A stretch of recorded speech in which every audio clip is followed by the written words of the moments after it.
goes. How y'all doing today? Welcome in, Scarecrow. Hope you've been good. Hope you've been doing well. Today it's a Dark Souls day.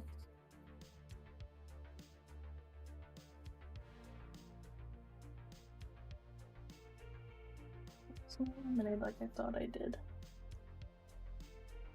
How y'all doing this fine Tuesday? I think it's Tuesday. Pretty sure it's Tuesday. Yeah. It is your turn to the cheat. I feel like being cheapy today, don't judge me.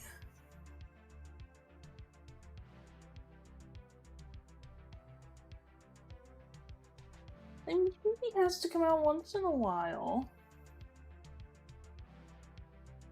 With the growing collection of hats and whatnot, you know, like... I need them!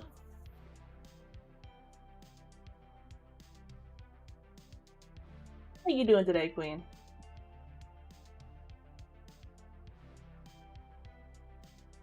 This would have been so much easier if I used a shaker.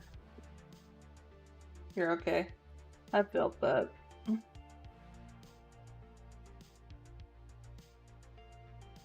Modded 7 days. Oh, nice, nice. Don't think I've ever played 7 Days to Die. I don't think.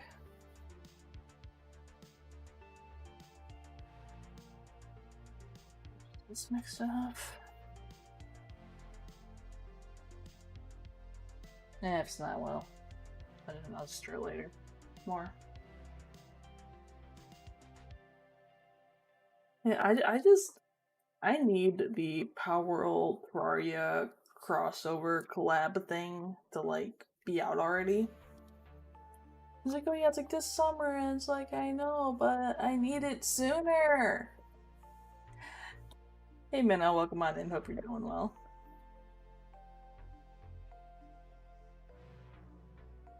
I just mixed up some lemonade here. Before I dive into Dark Souls. It's a little warm today, so I'll make sure I got that hydration. I'll make sure I had it.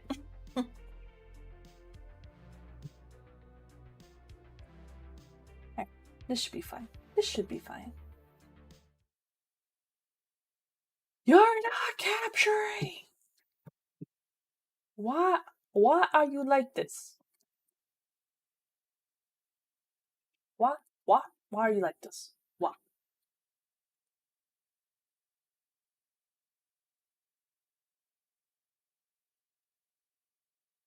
Hey, welcome on in.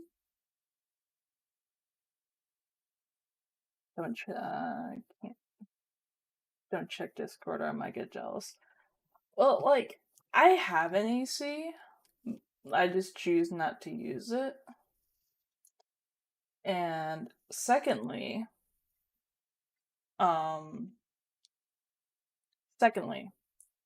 if my AC is running, my noise cancellation is going to be too much.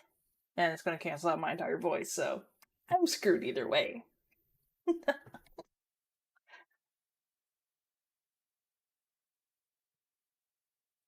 No, I was dumb and I captured the audio, but I didn't capture the game itself like I thought I did. So it's user error today. That was user error.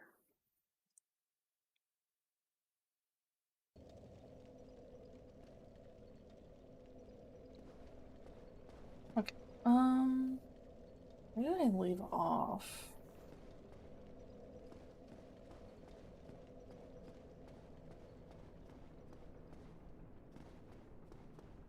So yeah, this little area.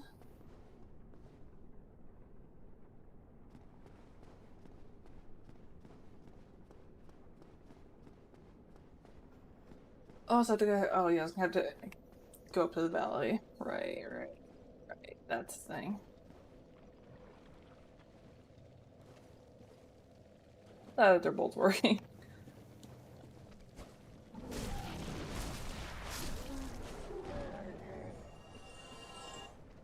taking a little bit more than Curls for Dark Souls after playing so much Cult of the Lamb the other day. No, I don't have any arrows. That's fine. That's fine, I just...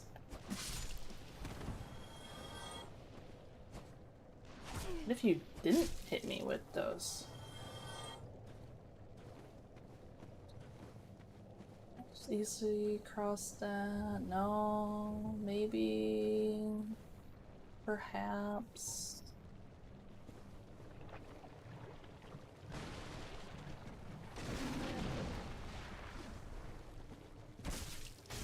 Well, first we deal with you.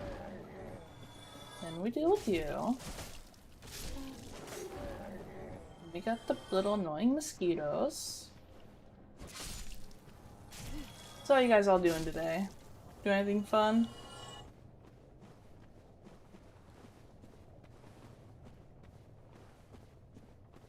Can this wear off, please, and thank you.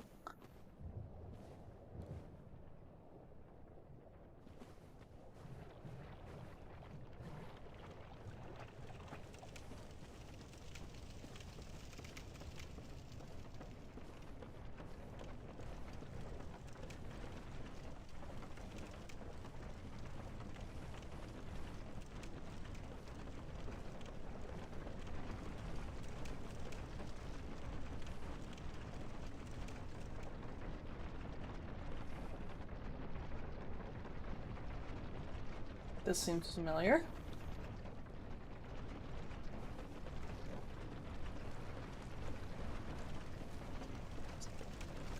Well.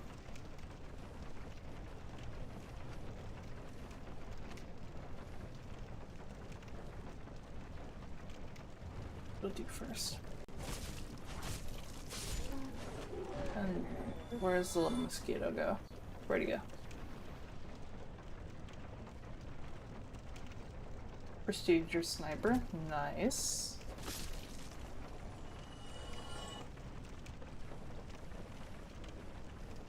One day I'll be able to play Space Marine 2. One day. Huh? That's it. Hey, you wanna come a little higher, buddy? Thank you.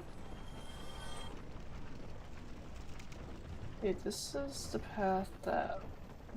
I think I cleared out down there, I'm pretty sure.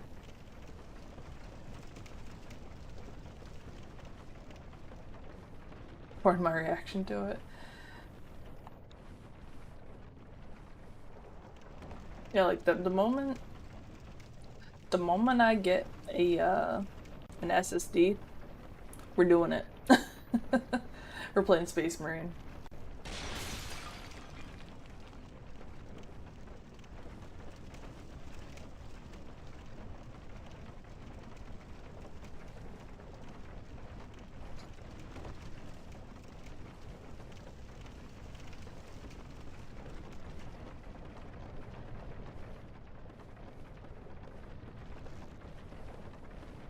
I had to go up. Okay, sword's almost cathartic. I mean, I could see myself using that. I could see it. I definitely could see it.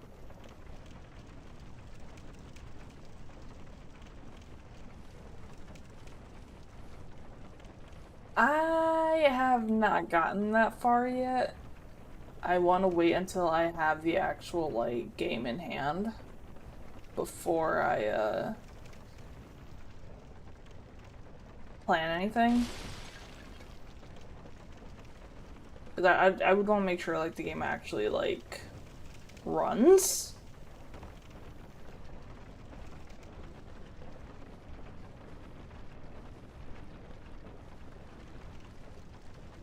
Because even with, like, an SSD, I'd want to make sure it actually runs well before I try and play with anybody. Which me and STV did figure out the grand mystery of what happened yesterday with his, connection. We did figure out that mystery.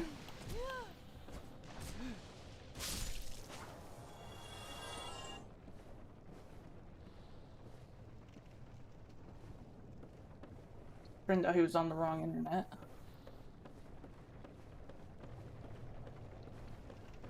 Part of it was internet, yes. Who was on a shittier connection than usual.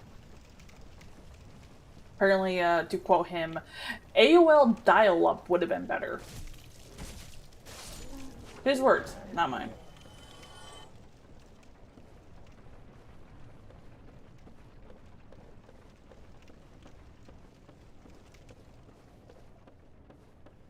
Then here.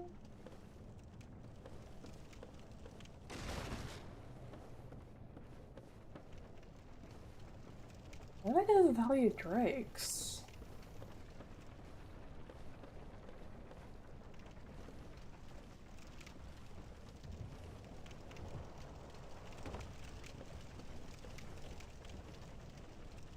I don't think I want to walk down that.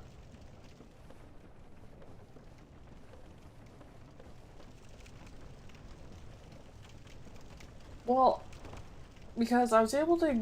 I know I got out of here earlier. Or not earlier, but a couple weeks ago, because I pulled a sword, got attacked and murdered, mauled by some ugly, like, dragon thing. So I remember I did get up there at one point, but then I died.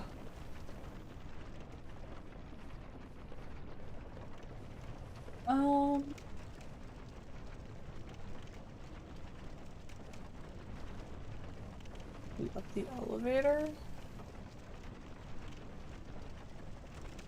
So probably that then.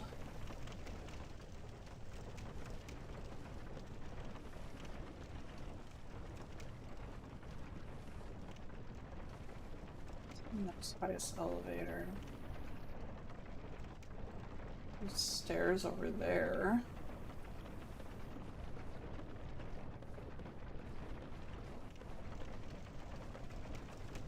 Go anywhere. Those are puppies. I'm not worrying about. Oh yeah, I remember this area. I got murdered by a couple dogs.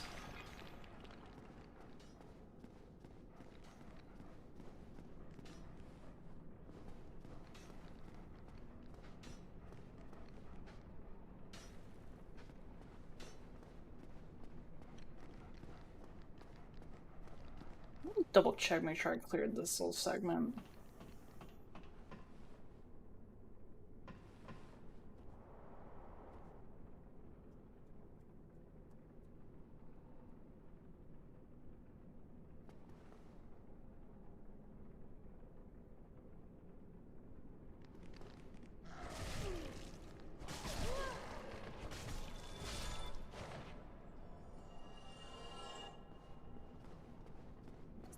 Here. Nothing there. Oh. I didn't realize it was that messed up by the puppy. Didn't I took that much damage. Whoops.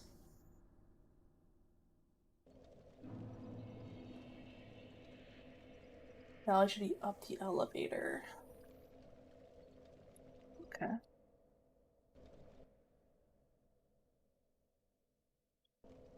The elevator should be fine.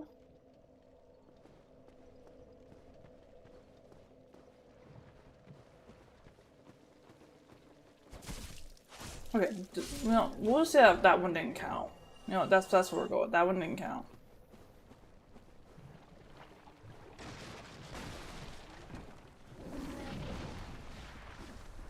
It was just the initial warm up.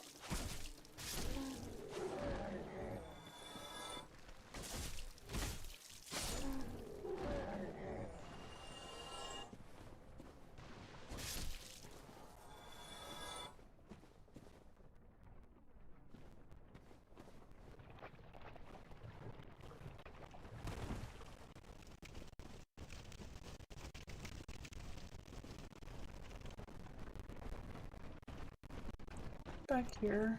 No.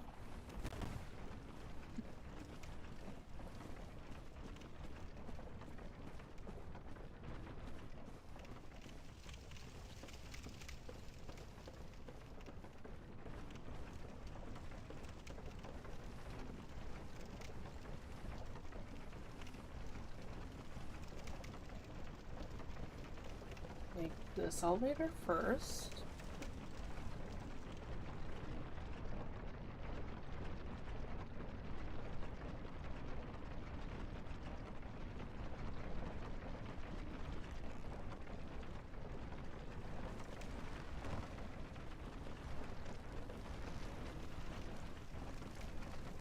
Down there, I'm not worrying about.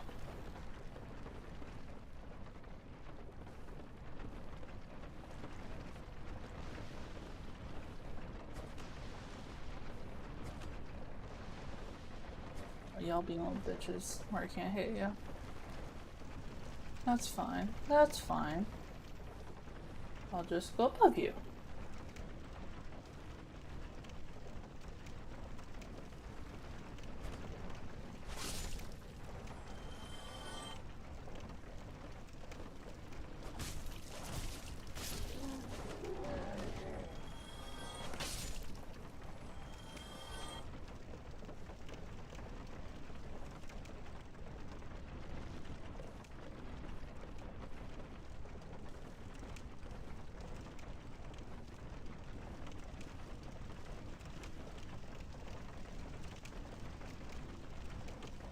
That water wheel, that's not gonna help me.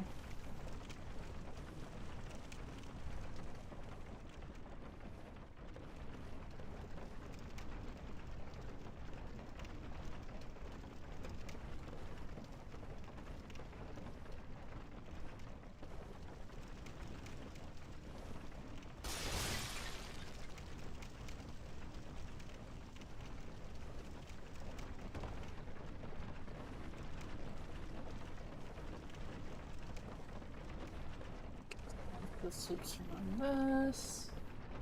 Okay. We just get up here. Thank you.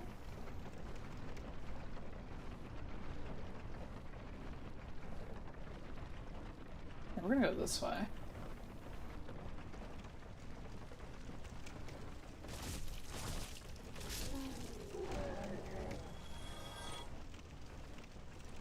And your body, please fall off.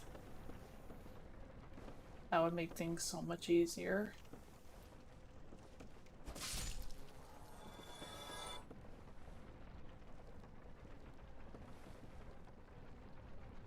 I hear you, you little shit. But I don't see you. I could be troublesome.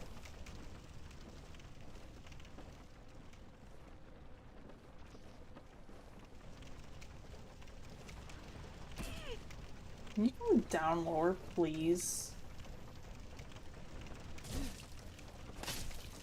Thank you.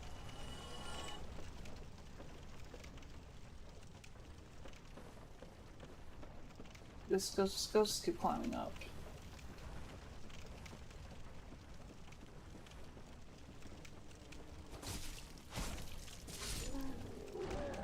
Come on. Body off the edge. Off the edge. Thank you.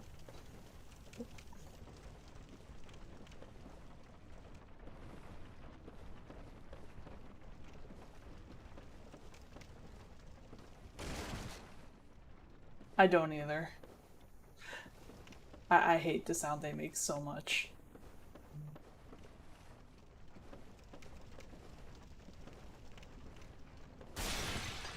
Oh shit. Holy fuck.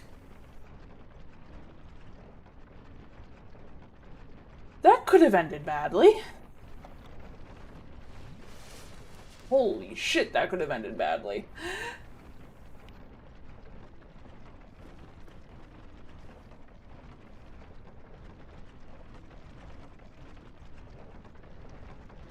But the good news is I do know where I am, though.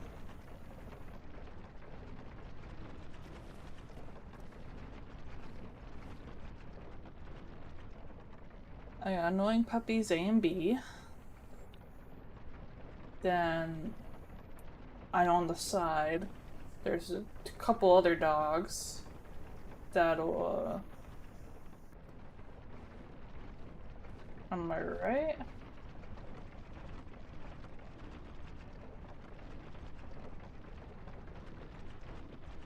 while looking out. So the one over there? Past this like giant root.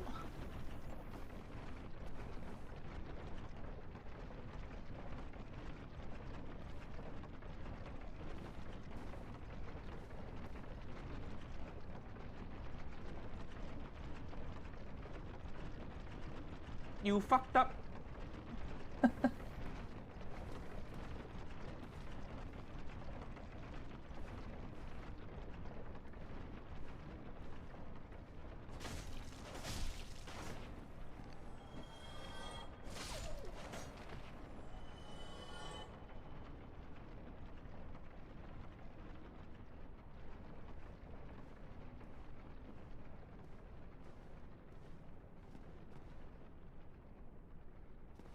Those are two dogs that killed me the last time I was down here.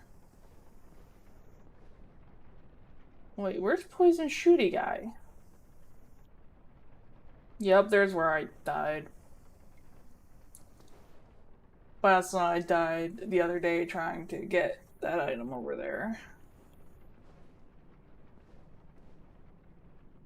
I won't get one of you and not to fight you both. You're the priority.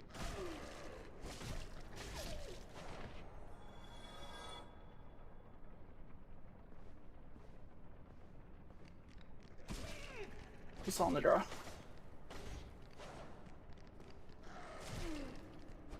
No.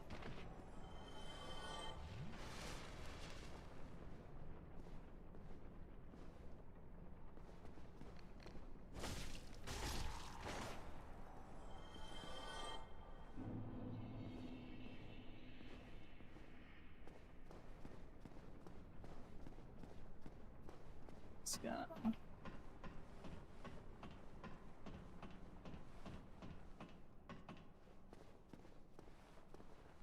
Oh, he doesn't respawn. Okay.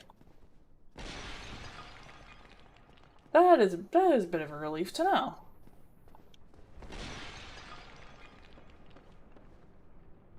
Ooh. Oh, hello.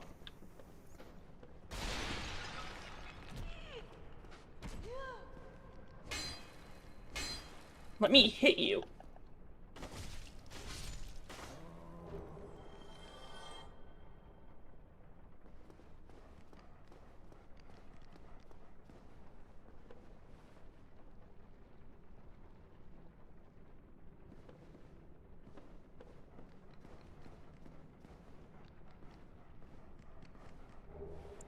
Alright, let's go.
We're doing a lot of climbing right now.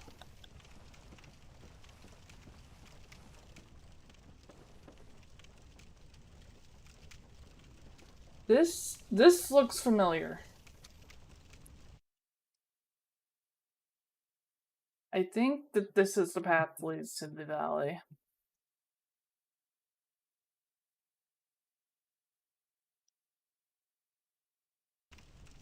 Pretty sure it's this path. Minimize that. I've minimized that. I don't want to open right now.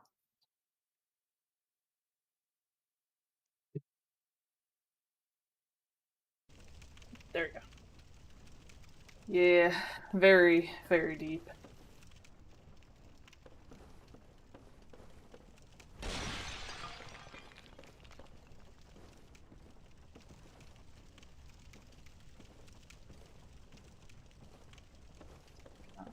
Carefully move about.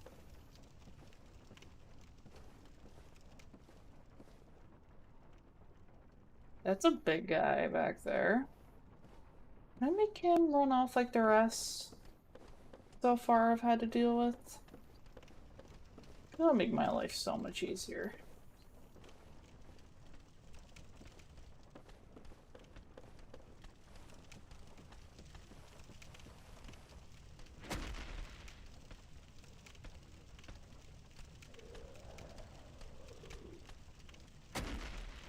That makes sense. You want to fall off?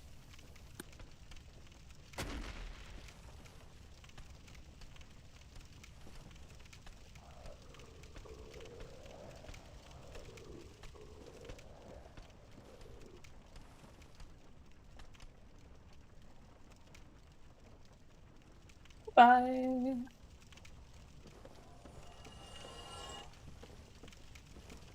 There goes one.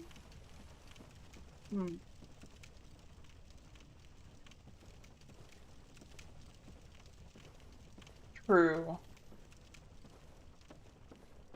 I still have a hard time telling the difference between poison, toxic, curse. I have a bit of a hard time differentiating from them. It's the colors.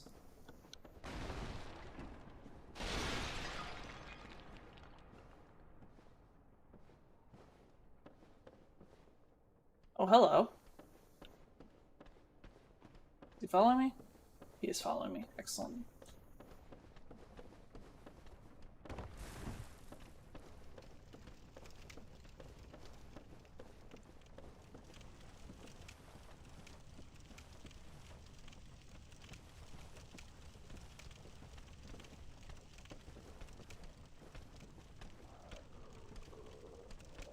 Come on. Come on, swing off.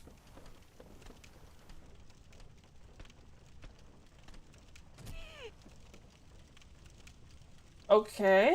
I'll take it.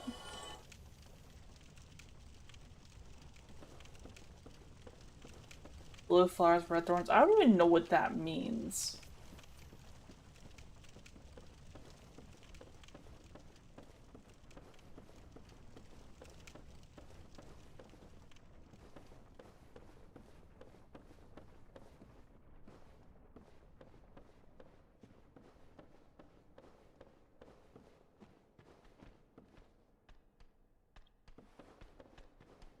Yes, I have, but it has been a very long time since I've seen Shrek.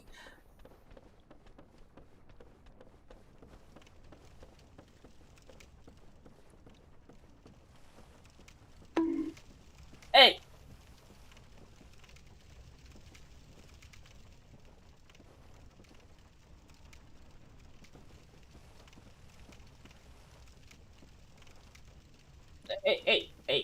Hey, you come back here.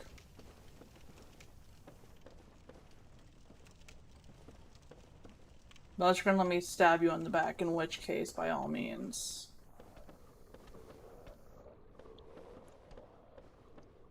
Maybe I won't run as fast this time.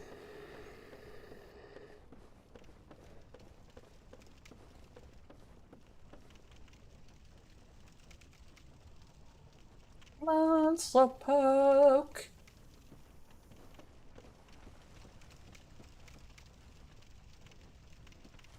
Oh, you're smarter than the other guy.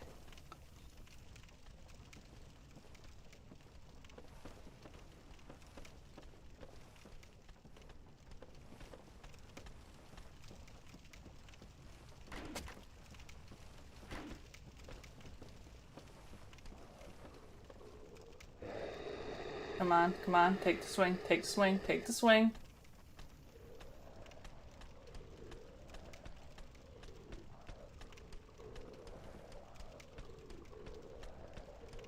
Oh my god, he's spazzing hard. Stop being difficult, why don't ya? Goodbye! You can be stuck down there. Shit, then we don't have to fight one of them. Fuck. For blue flower with red thorns. Oh! Okay, I gotcha. Why not? We should. I might have to fight one now if there's any more up there. Or he's gonna be an asshole and he's gonna teleport like the other guy did the other day.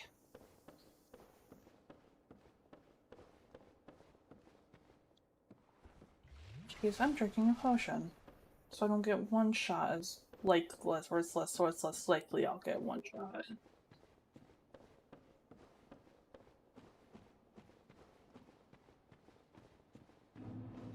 Hey, the value dregs. Let's go.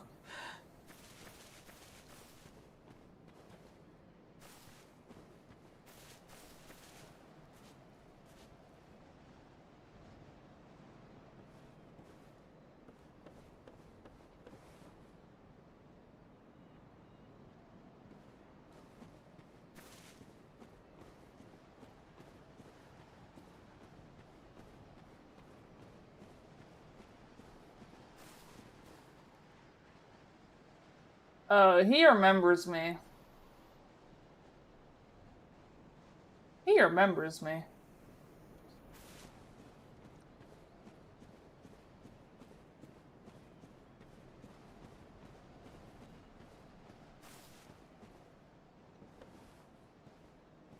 No, I did not.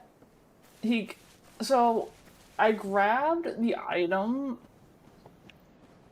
and then he murdered me by coming to life. So, tail is not cut off.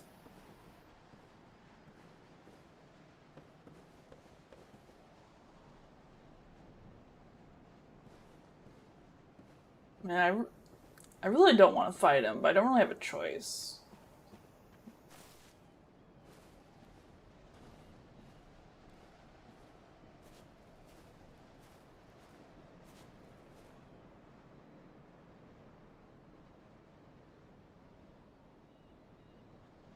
A new Londo.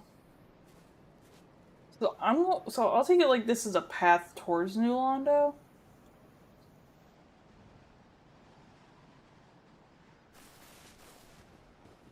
If you got the other way. Oh, wait. Like...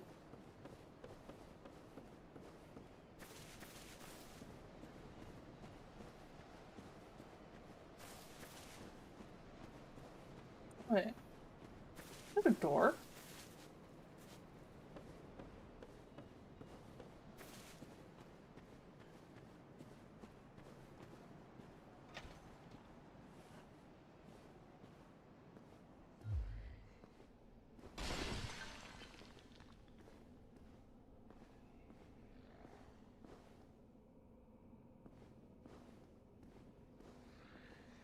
Something does not sound happy down here.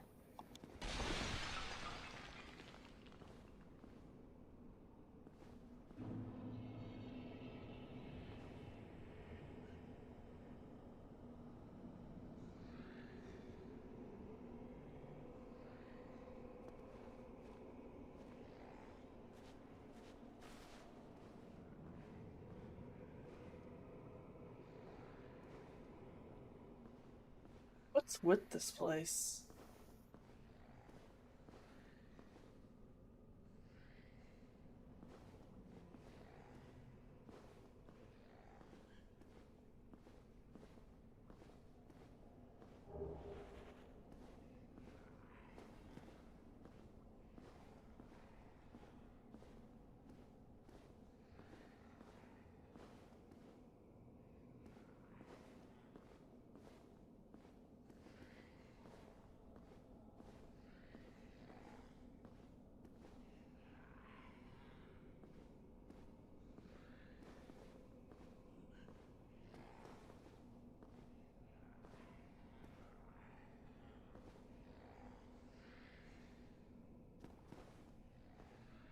This might be a terrible idea.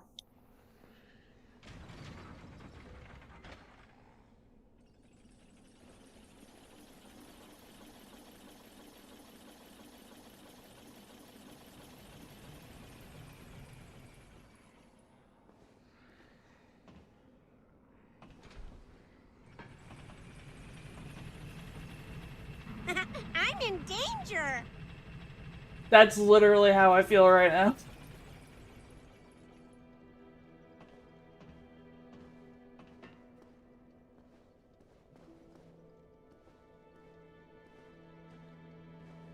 FBI, open up!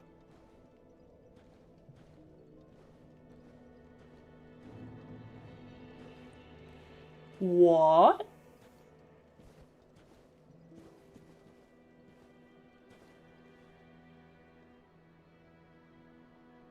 Wait.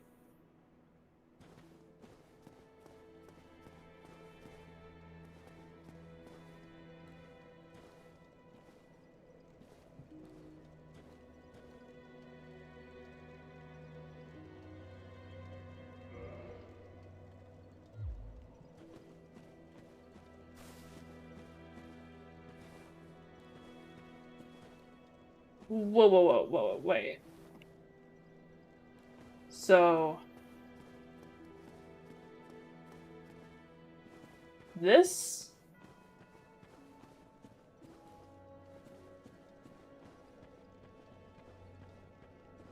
is all underneath the bonfire up on top.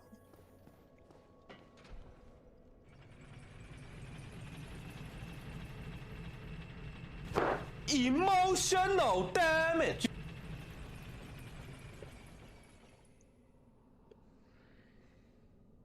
Okay, so my second question is that the bonfire, or are you referring to the bonfire in Firelink, or are you referring to a different bonfire?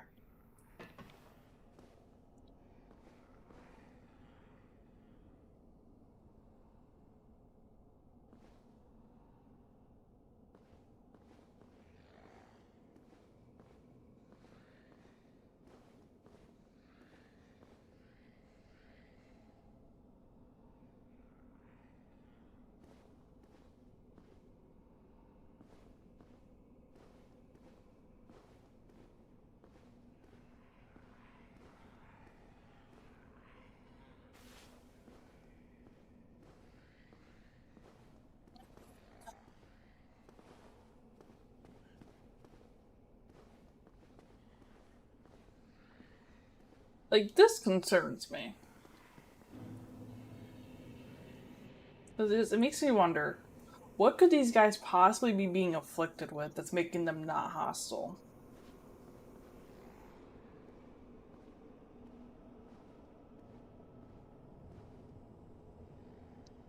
It feels very... wrong. The bonfire question, yes. These guys' affliction, no.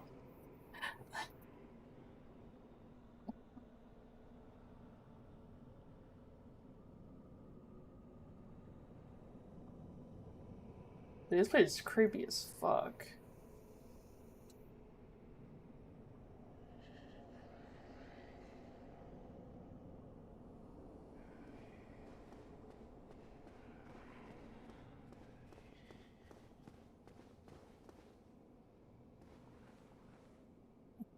Away from creepy noises.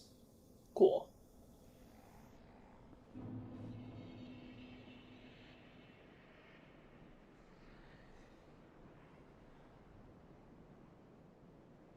The closest is Firelink? Okay.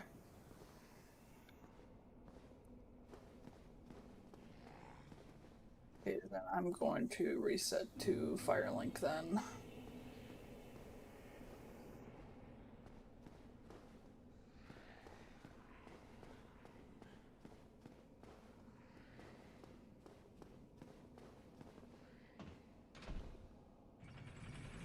But that also means I can, swing up towards the, vendor for the, Berg and restock my arrows too while I'm at it.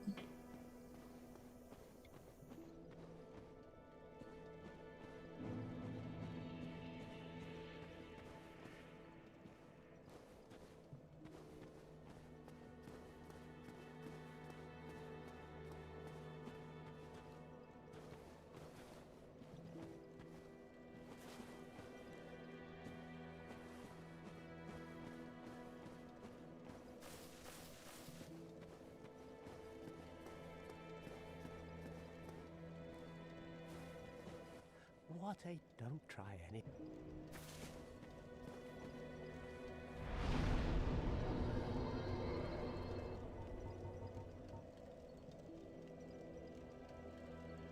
Alright, we're gonna repair this for now.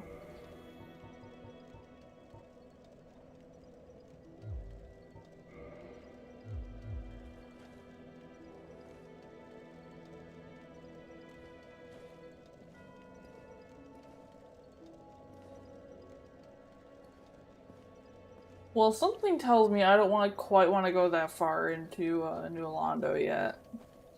I have a sinking feeling I'm not quite ready for that. Did you see them? The 3 young clerics headed for the catacombs to seek kindling. Kindling is the art of feeding bonfires. The poor young girl sent down into a tomb. What a terrible mission she is burdened with. Because I mean, there's still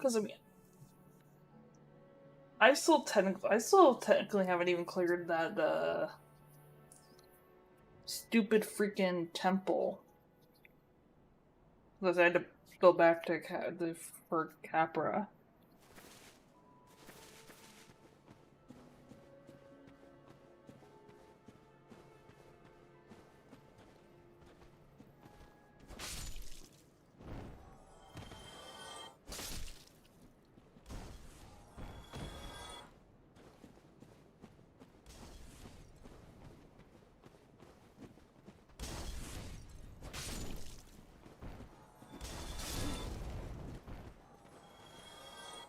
That item. Let me use something fun. Let me not waste my sword on this.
You gonna swing, buddy?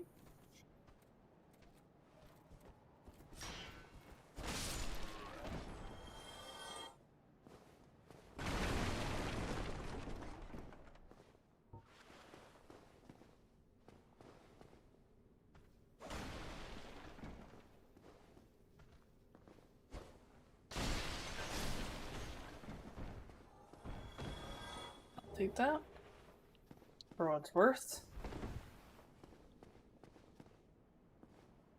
Oh, still keeping... Then go ahead. Never heard... Okay. Purchase items. Oh, what else do you want to get? You know what?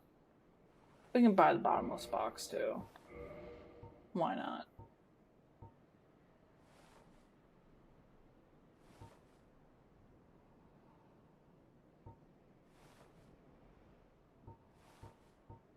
We can Use larger arrows.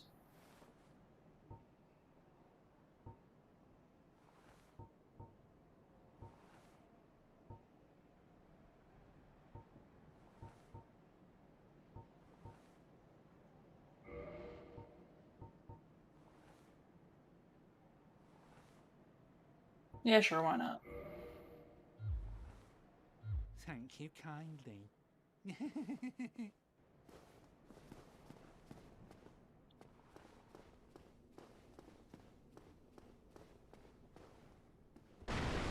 I do want to, like, explore a little more. Or at least go see maybe if I missed anything in the other areas where I want to go, like, into, Yolando or whatever the hell it's called.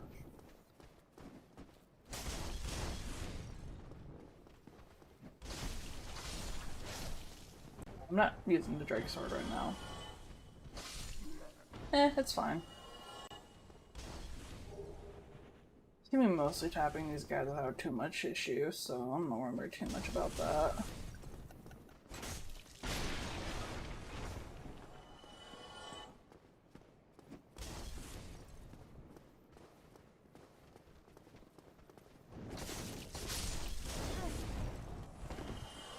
That was very rude of you.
Nope, can't open that door.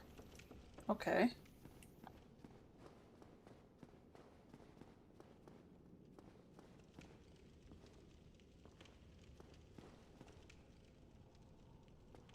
They let me open the door though.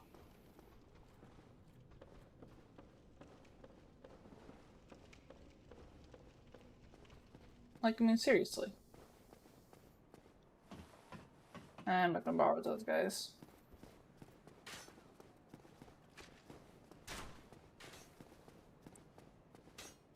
It feels a little bit like a nostalgia for just running backwards to this area now.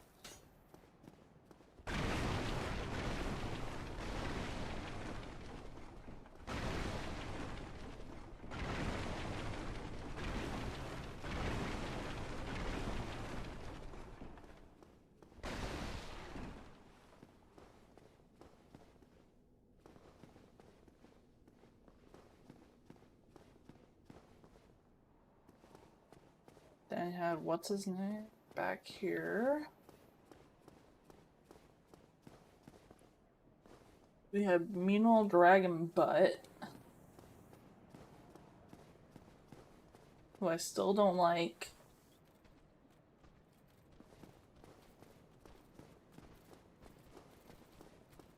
This I'm going to ignore. Wait. Wait. Hold up. What's this? Hold up. Are you... I took all those hard effort to just have to circle around Daryl's entire ladder the entire freaking time?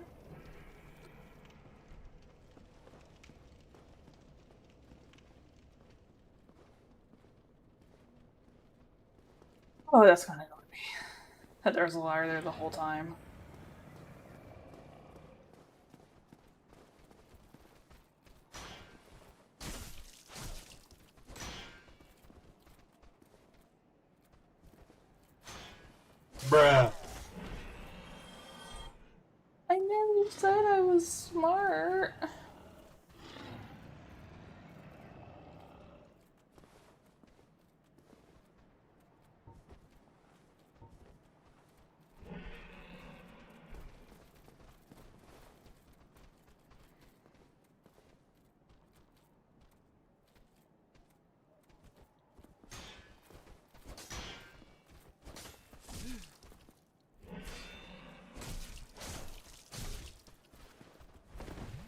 Oh, you bastard. No.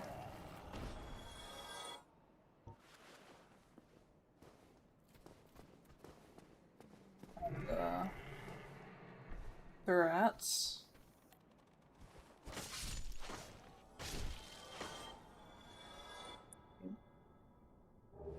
Be one more in here if I remember.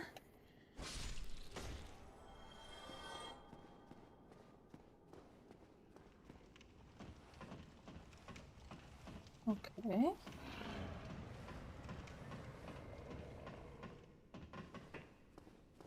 Then we had Bunny Night somewhere.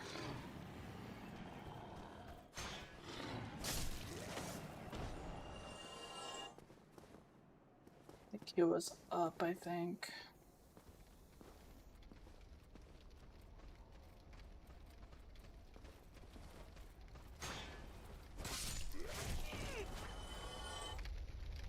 Really, did you ever try and hit me in the ass? You make you proud of yourself? You want a cookie? You want a medal? For a cheap fucking shot?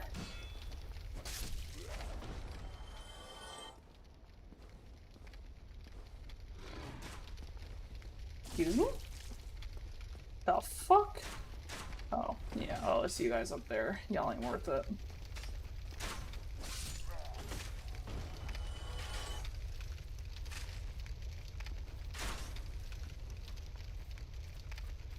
Actually, I am gonna get rid of them up there. If I want to go check out the temple again, I'm gonna deal with them first.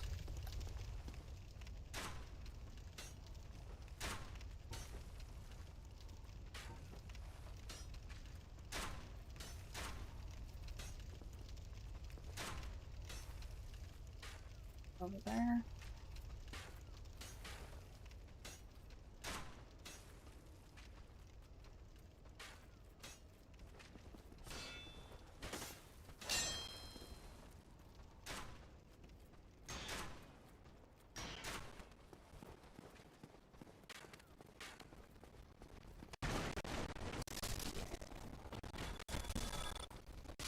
I'll take the hit with the arrow.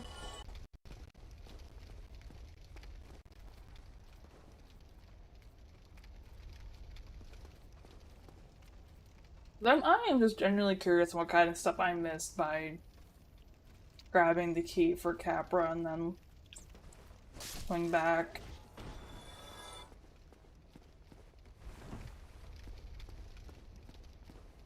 We're gonna drink real quick. But I think there was a really tanky guy in there if I remember. Oh, hey buddy! How you doing?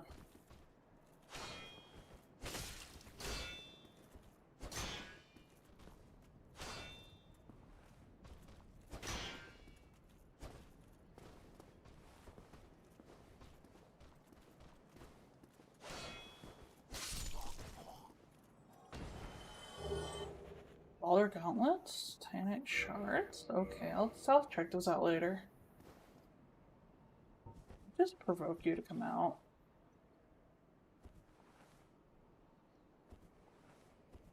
Oh, I don't have arrows on. I didn't equip my arrows like a dumbass.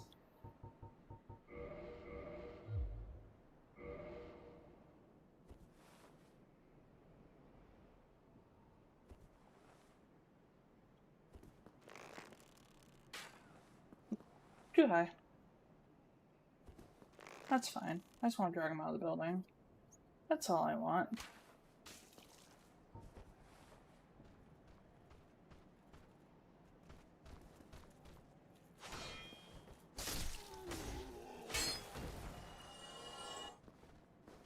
Because, like, far as I remember, there's a sorcerer in there. And then that big ugly guy right there. Which from the kind of thing I've seen, I'm going to assume he's a, you little asshole! Sit your ass down! I'm gonna assume that Mr. Armored up there is a, one-time kill. But I don't want to fight him with the sorcerer buddy. I know it's gonna start launching because this has spells and shit, so I need to drag you out here.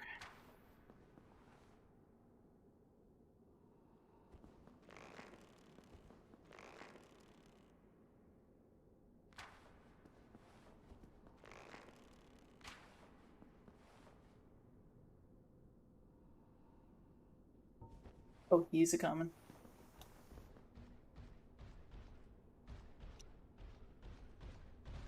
I really want your shield. Holy stamina. I'm gonna fight you open. I want to fight you somewhere open.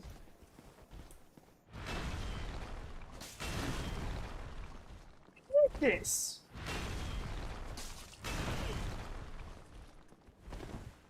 That thing hurts.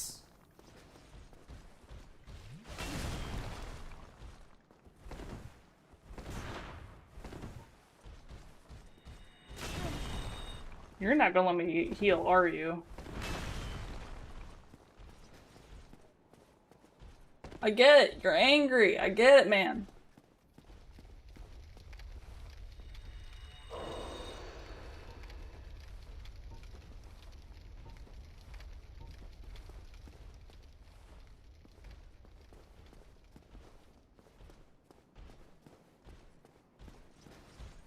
I want your fucking shield, though.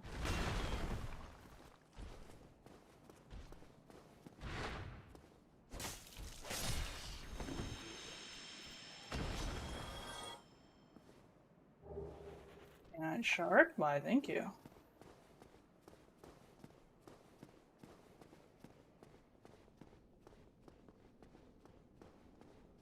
You murdered the fuck out of me the last time I was here.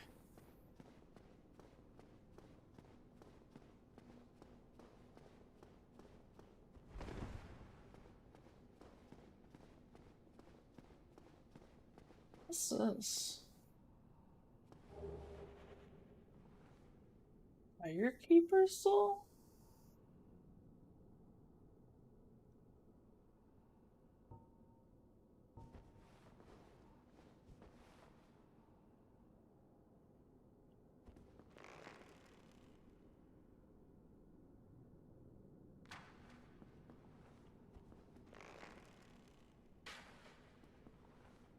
Enough of this way. No? I'm gonna try and hit Mr. Tall Guy then. Maybe this will work. Let me hit you! Oh, I'm just going over his shoulder. Okay. Why are you being such a pain in the ass to hit?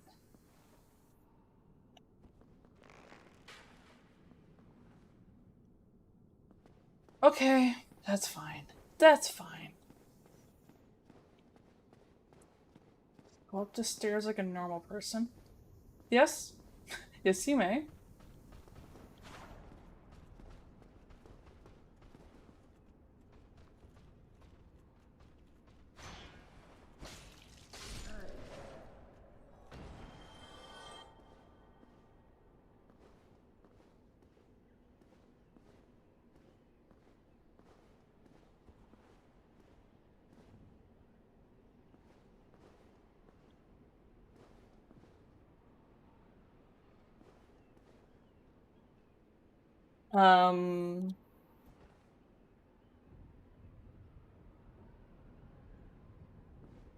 I don't think I've actually rung a bell yet.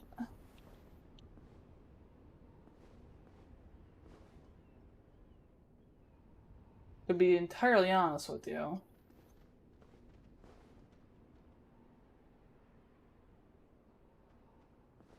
Yeah, I'm pretty sure I haven't rung any bells.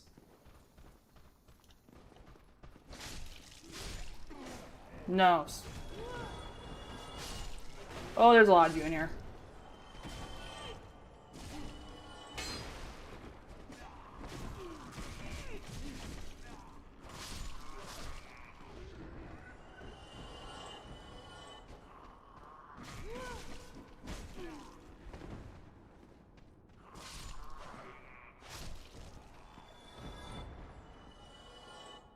So, like, I grabbed a key.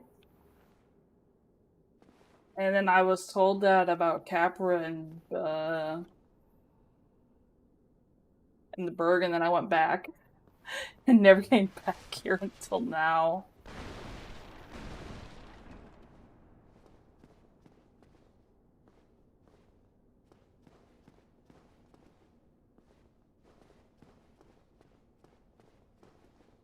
This place is like, I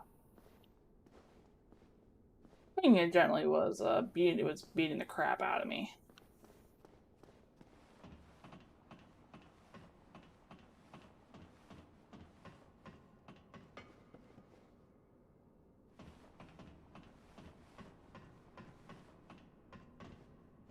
Oh, God.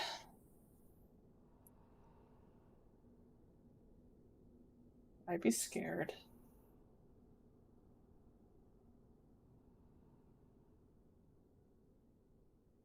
Could be a boss.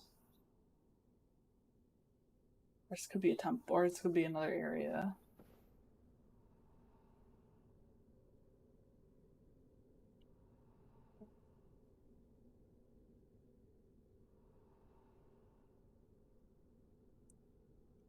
And I'll go for it. If I die, I die. Oh.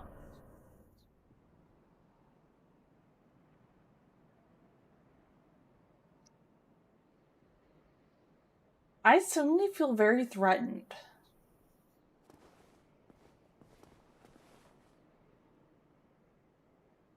Wait. That's another white door. This has to be a boss.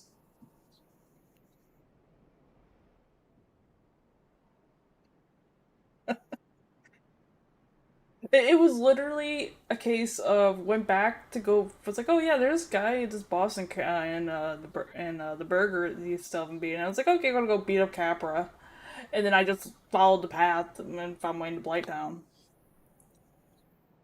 Wait, what the fuck? There's a boss encounter on this. This has to be a boss. This has to be. Why are we fighting on the fucking roof?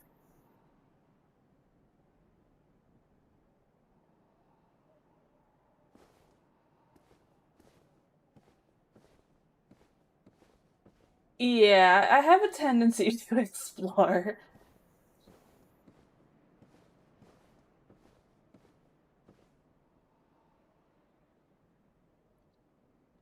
There ain't no way. There ain't no way. I'm pissed.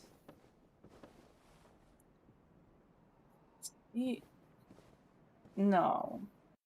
No, there ain't no way. It's not. No. No. You sit up there. You don't you move. No. No. Bad. Bad. Bad gargoyle. Bad gargoyle. You stay up there.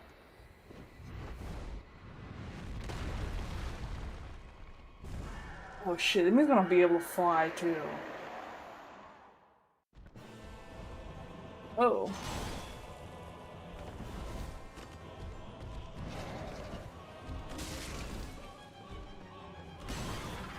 I don't like you, buddy.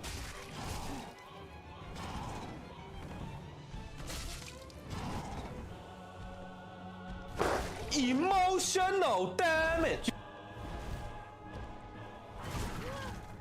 There's two of you? And there's fire? This shit ain't fair. I am so happy I took that. Wait, is just one of you breathe fire, or is it both of you that breathes fire?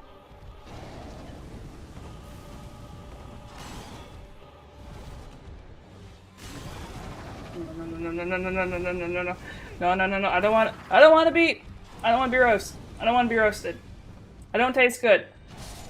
No!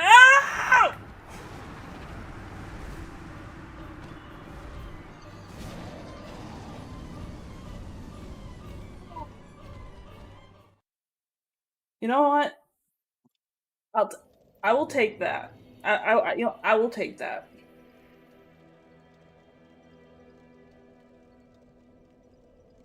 So what's this thing I picked up?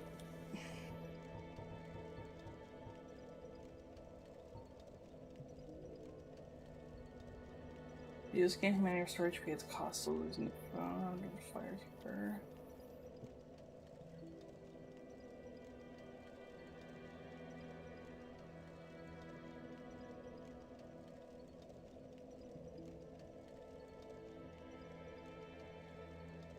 So this sounds like I have to give it to somebody.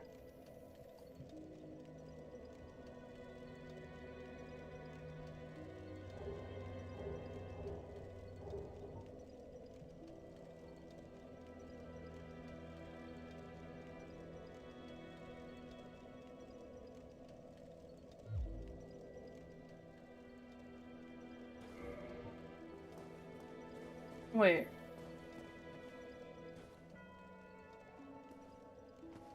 Who did we give that to?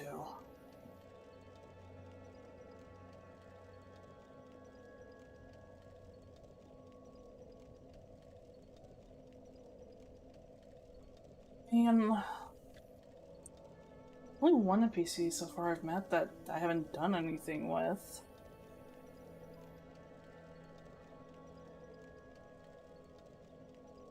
The thing is, there's still all. It could be someone in Londo. Okay. Okay.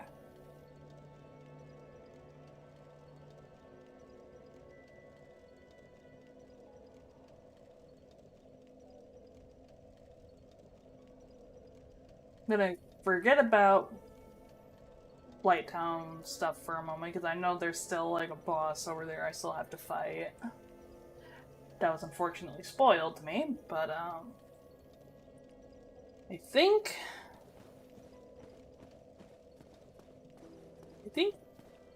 it's gonna be gargoyle time. I think it's gonna be the case right now. I want to get the gargoyles out of the way now.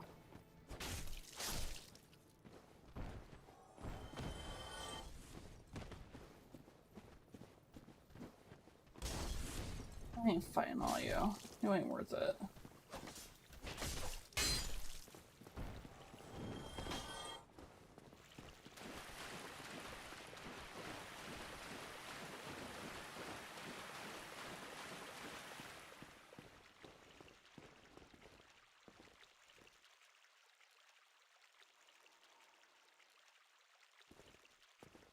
I feel like there's a shorter path.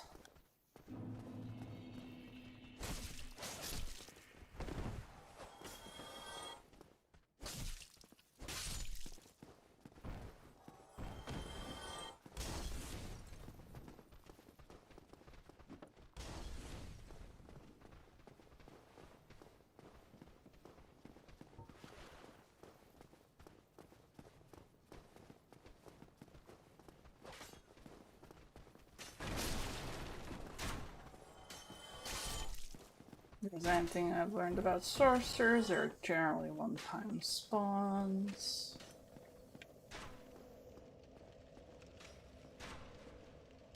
No, it's over there.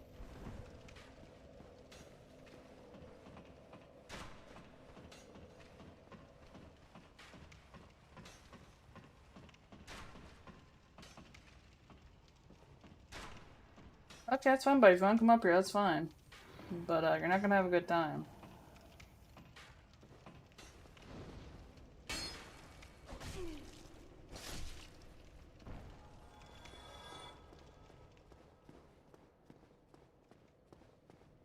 I still could, like, try and deal with the Drake, but I really don't want to.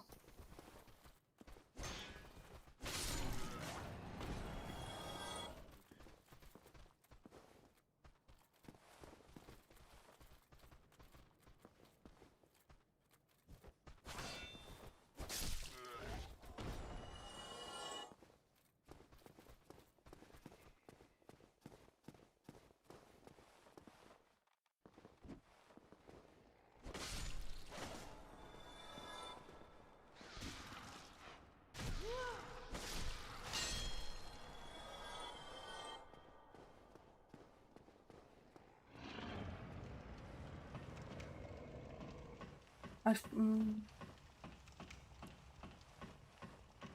wonder.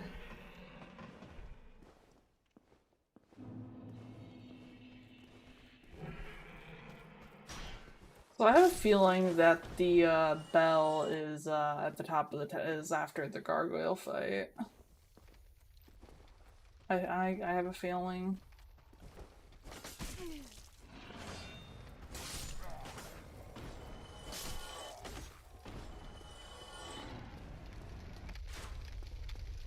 Yeah, I'm just gonna ignore you two.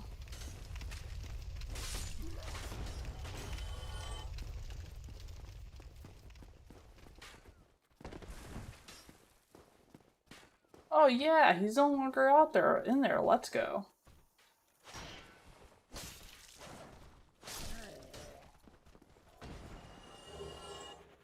Thank you for your shard.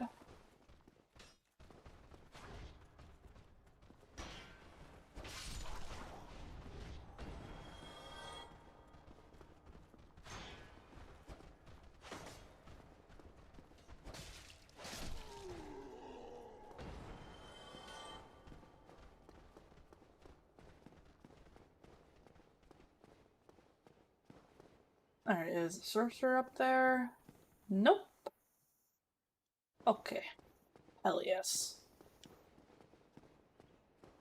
I guess that just means just the zombies up there, I guess, I have to worry about before the gargoyle.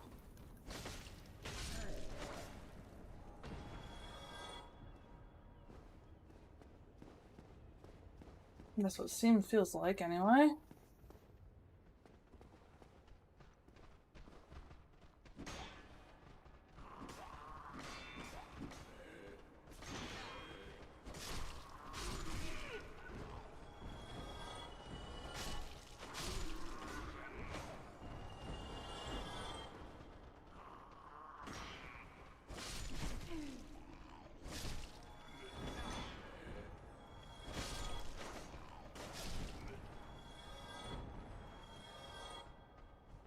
You guys proud of yourselves?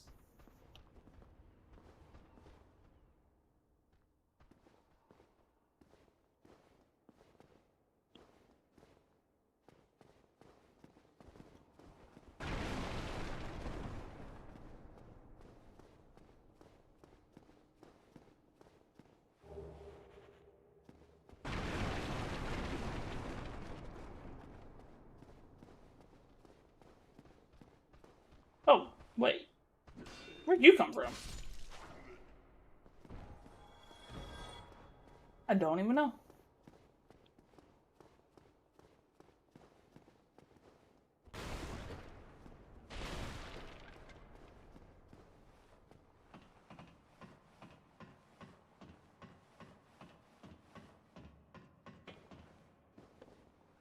I appreciate you guys just let me just run around and explore and not tell me I was going off the path. I appreciate that so much.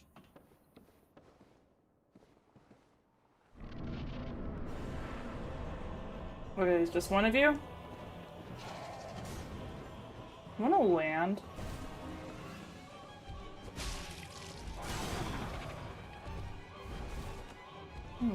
Those.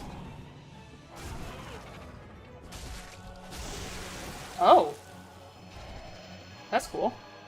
Got an axe? Don't really use axes. Hey, Ultraman, Ravaging Wolf, hope you're doing well. Come on, where's your buddy? Well, that covers one.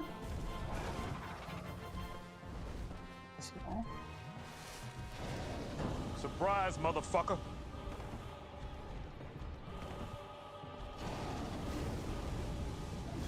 Come on, work with me.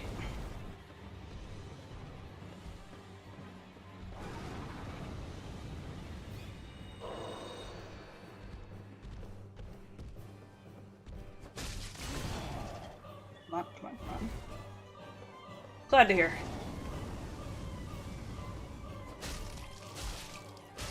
You are mine! Whew. Let's go. Twin humanities. Alright. We don't think we have any souls for that, though. Oh, there they are. So that's, only 2 tries? Okay. Probably does not help that I went to freaking Blighttown before killing them. Let's go.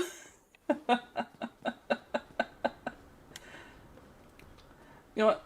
I don't even like axes, but let's take a look at this thing.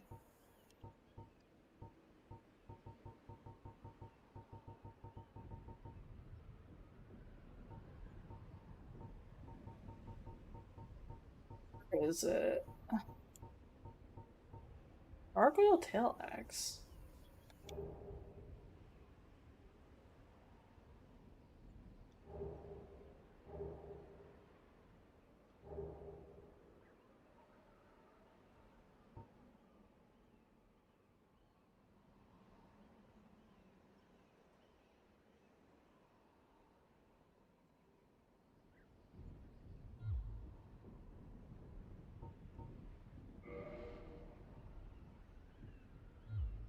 I wonder if I can use that.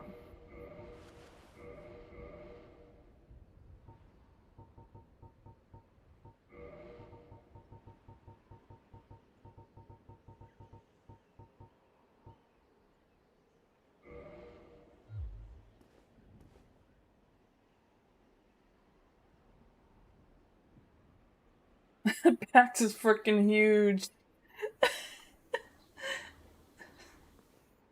So huge.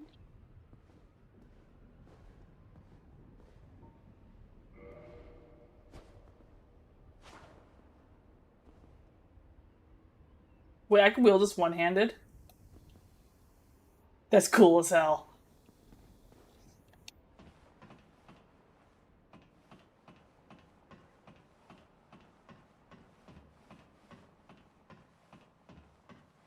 We're having quite the climb.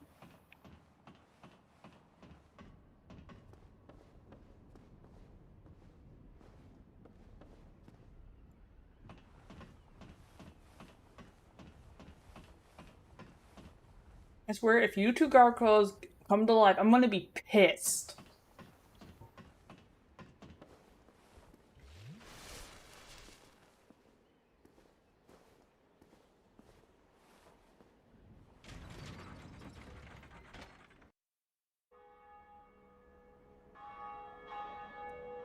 Well, I guess there's the bell I should have rung I don't know how long ago.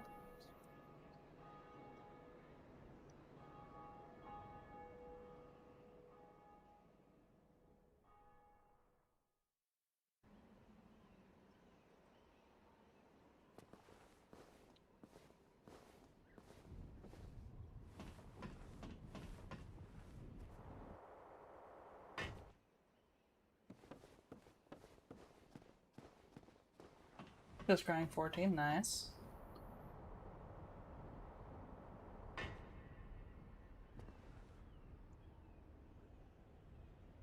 You are not there.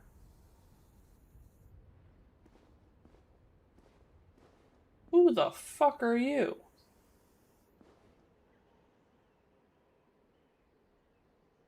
You were not here when I came up here. And why are you standing there with your arms wide open? Like, you're giving major creep vibes. Greetings. Who the fuck are you? Oswald of Career, the park. Thou art a friend. For thee, a warm I will beat you with this cometh axe. thou to confess, or to accuse?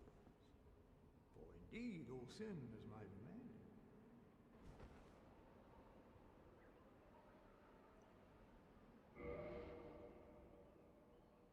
Bring sound indictment and homeward. Book of the guilty. What the fuck? Karmic justice. What the fuck is karmic justice?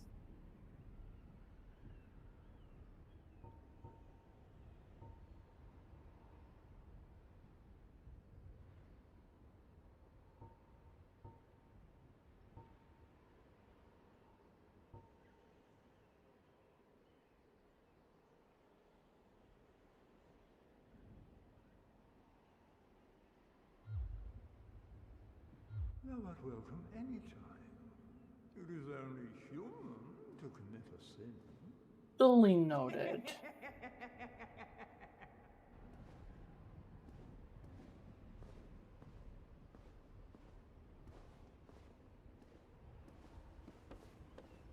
Is there another way? Is there another way back, or take the long way? Okay, I do take the long way back.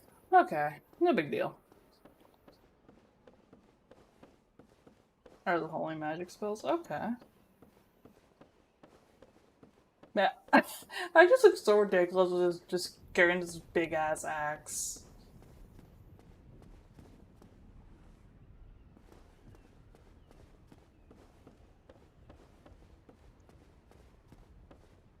Okay.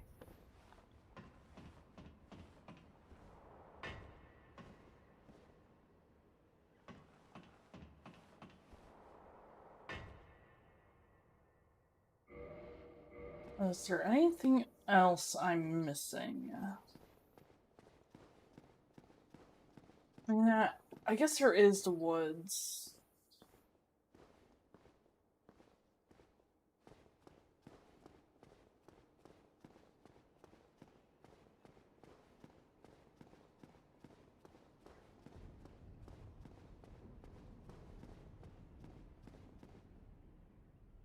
I could also circle back to Firelink and spend my souls.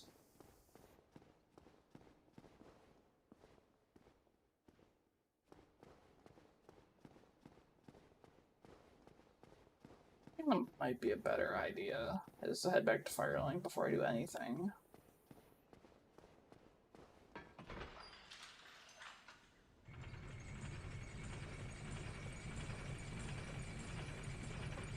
Yeah, sex is fucking huge.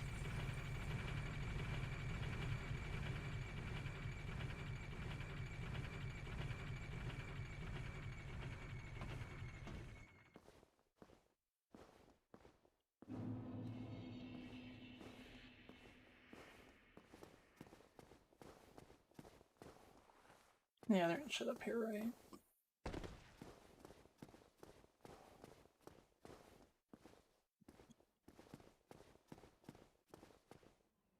Oh, hello. My guests have finally arrived. I will be departing with them shortly. So, I'm afraid I will be saying goodbye soon. It was a pleasure.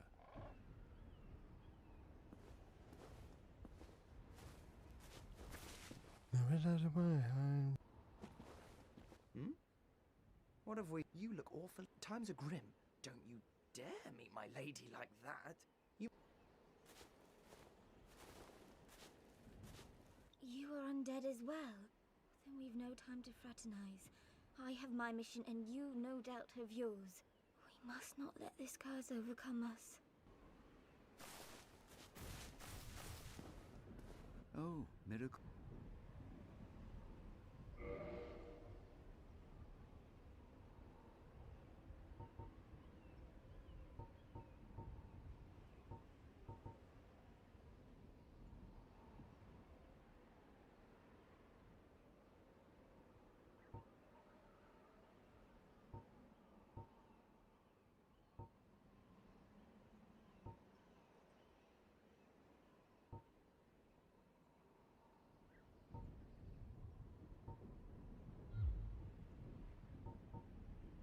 Come again. The effectiveness of the teachings.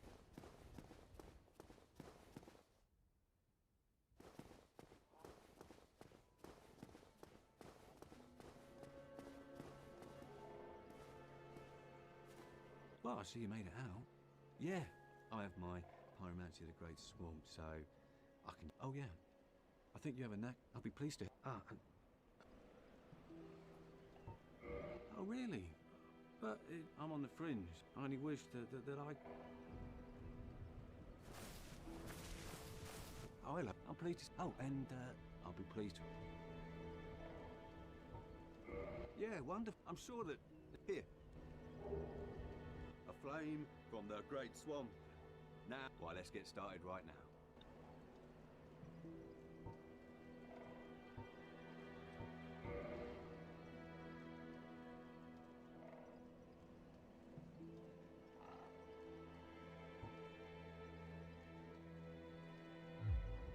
goodbye then. Be safe, friend. Don't you dare go alone.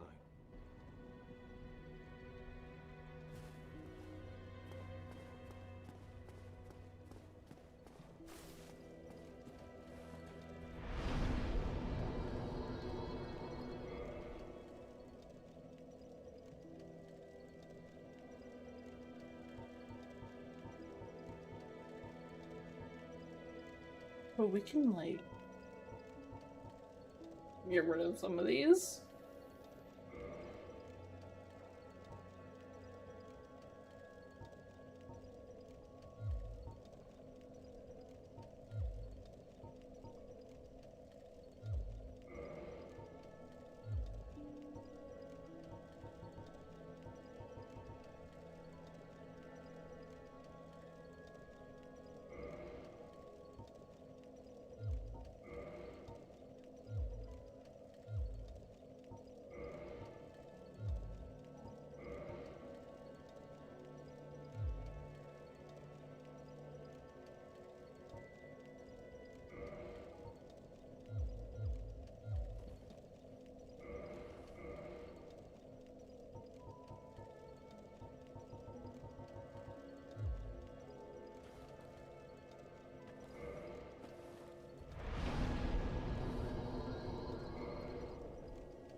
Thing I want to keep on me.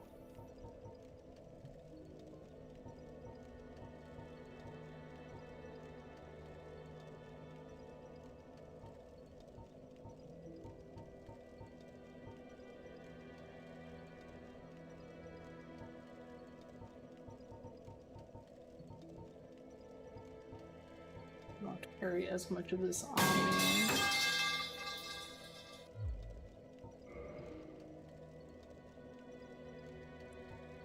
Clean up her goddamn pipes.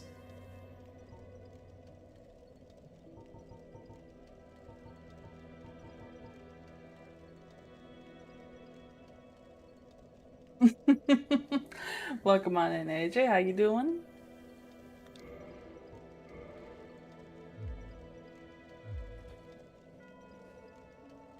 So, hey, AJ. I got a big ass axe now.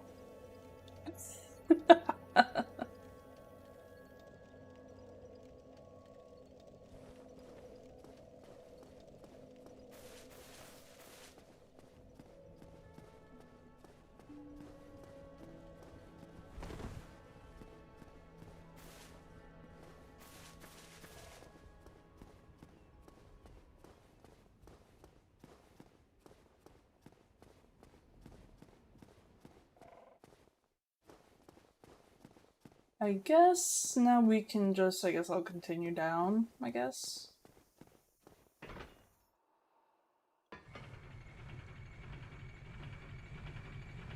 To go explore where the stone giants were.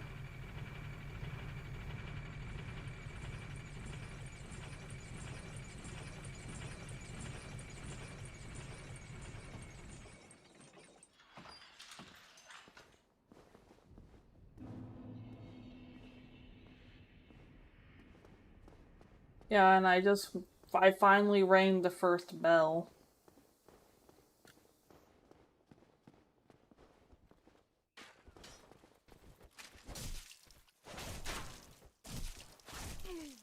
Not great for damage, though. Which is fair.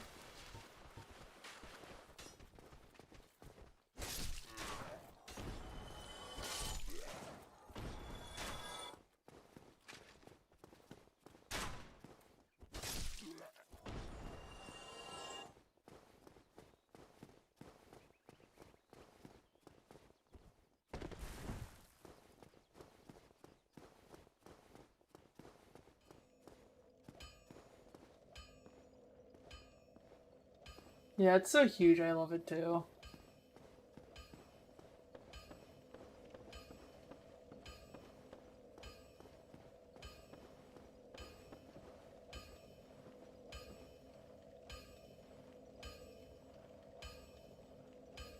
Fine.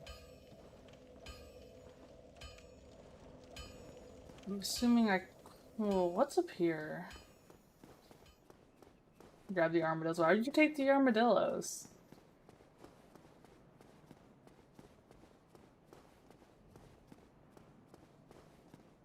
Still closed. Still closed.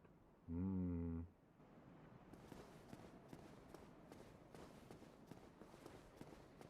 Still closed? Okay. The armadillos are pretty cute. We are not lodging armadillos into people's houses.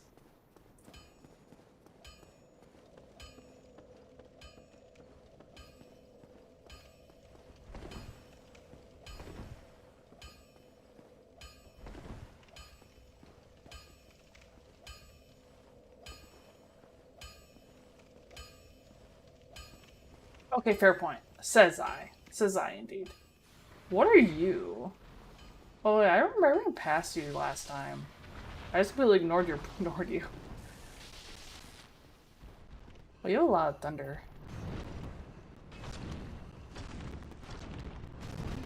Oh, you are very, very tanky.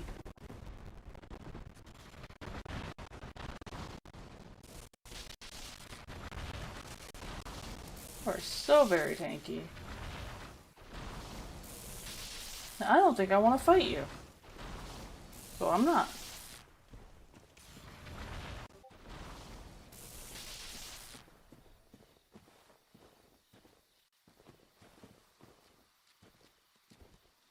Ah, yes, the land of the living trees. Tree City.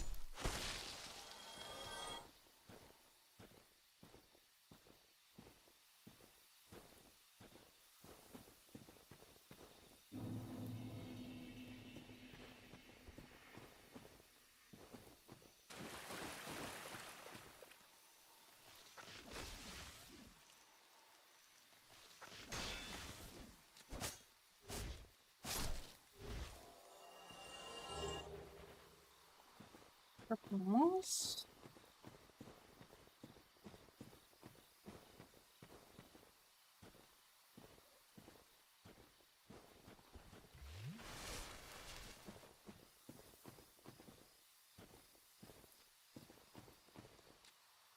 Right there.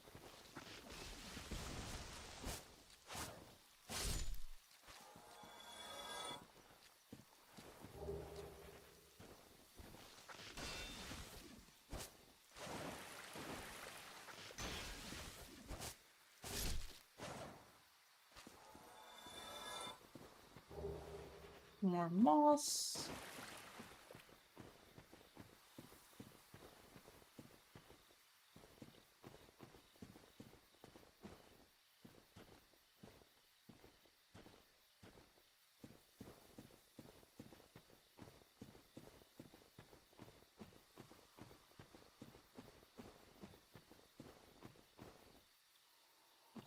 A contraption.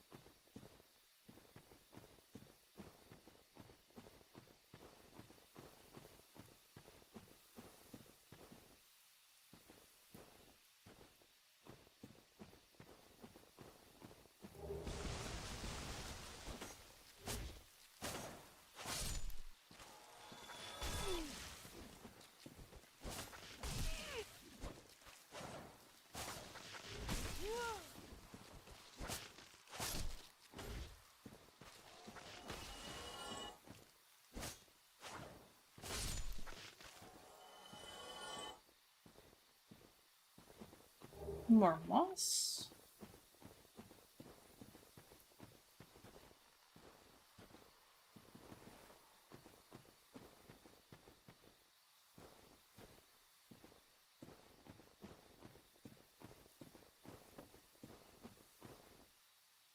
I came from this way.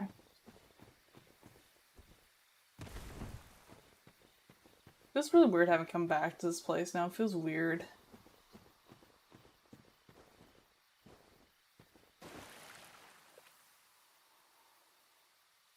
Oh, yeah, this is where the stone giants were.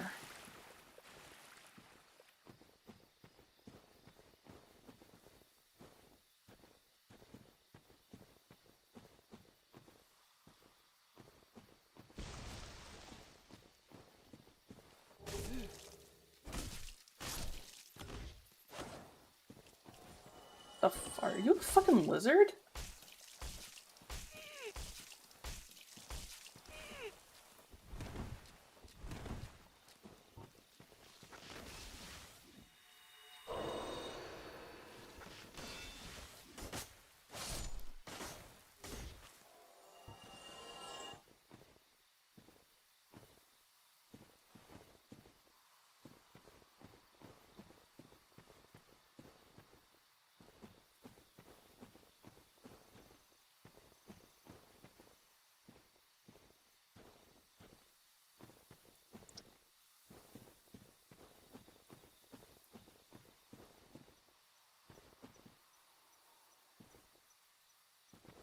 Oh, they're around here somewhere. I just don't remember exactly where.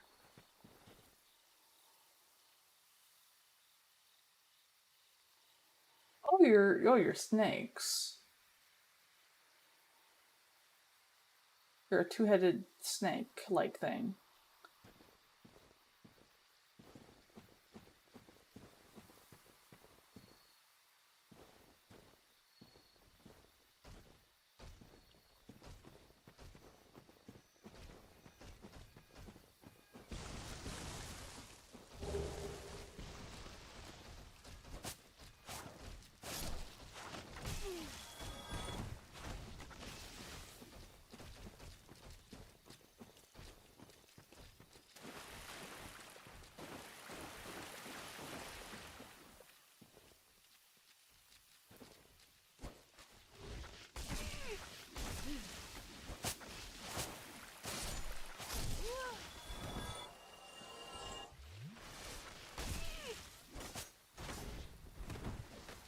I'm just gonna go up this way.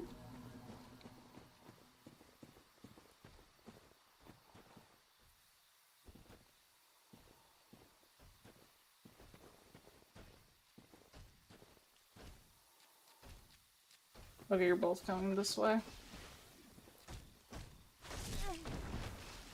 Oh, you have larger range than the fucking tree.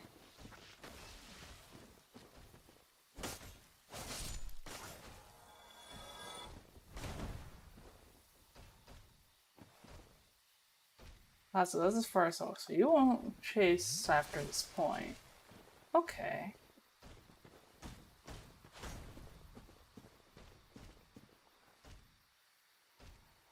Okay. Let's not give some space between us. Your hearing is way too sharp, buddy.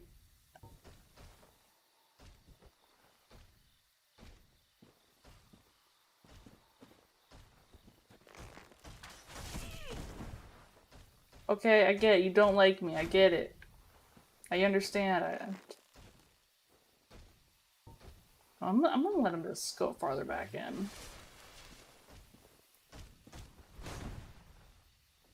Can your ass walk faster, please?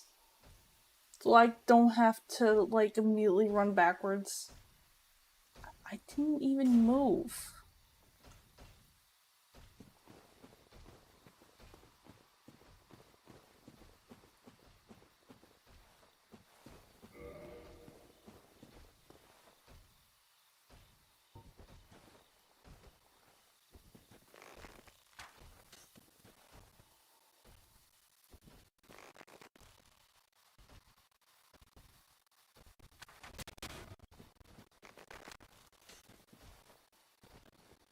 He's not gonna yield.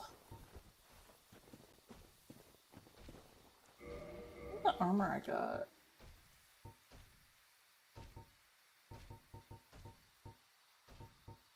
Oh, it was elite, was it? Stone him. I don't think it works like that, AJ.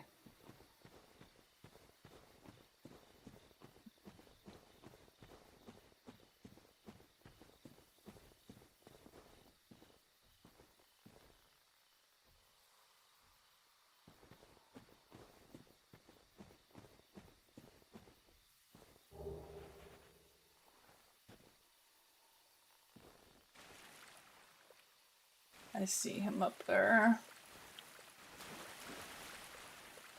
Don't think I'm able to do much damage to them though. Because I mean they are stone.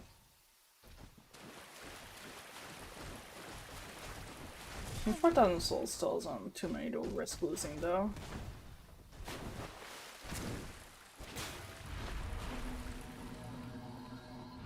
What the fuck? The fuck was that? What did he even do?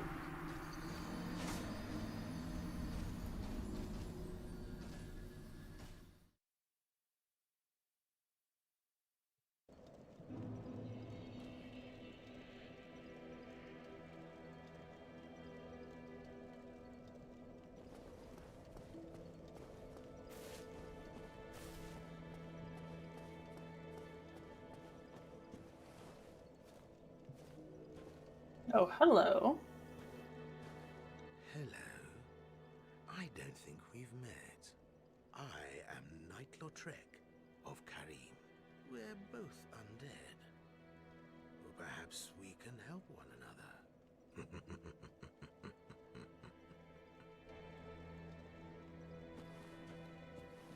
Oh, I'm considering a change of location. I have a rather... That keeper has served me well, but... I don't like you.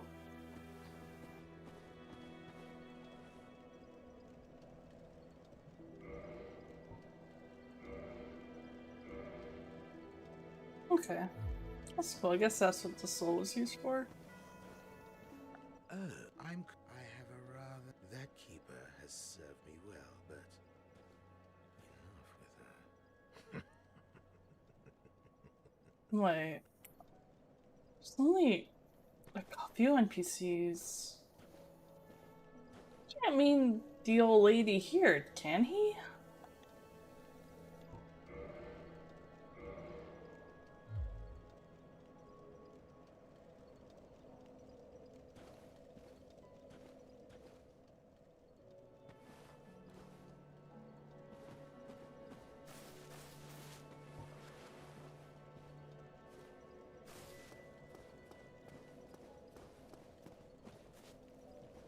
We're doing good here. I'm just trying to figure out what the plan is.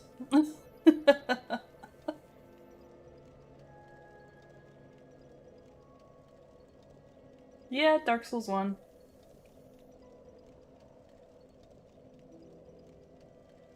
Pokemon Summer.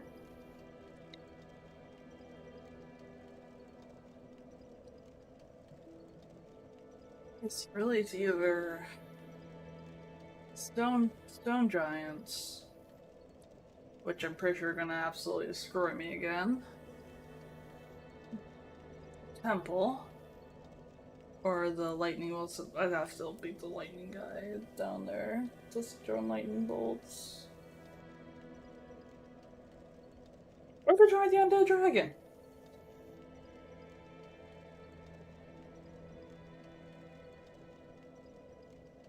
I feel like trying some dragon food sounds fun. So if I remember to go down here.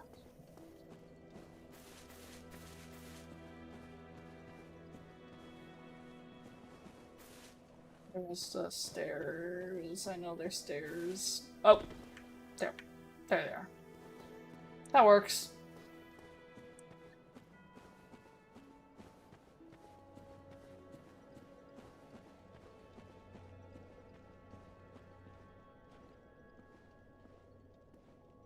He still gives me the creeps.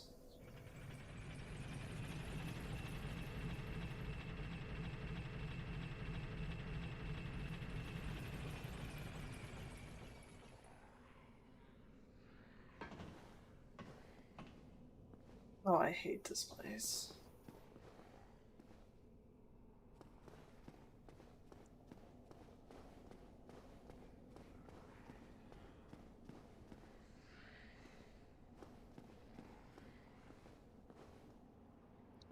I don't want to know what has you guys terrified. I don't even want to know.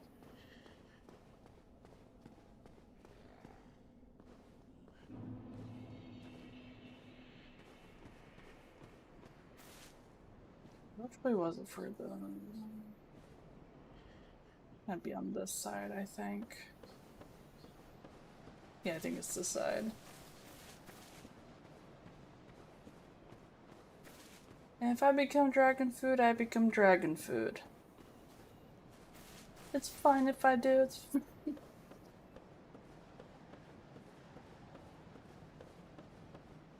Yeah, I theoretically try and run past him, but I don't think that's worth the risk. Especially have 0 souls right now on me anyway, so...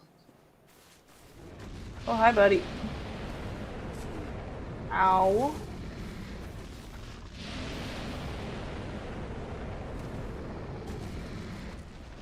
That's very nice, but I am not interested in any capacity of what you have back there.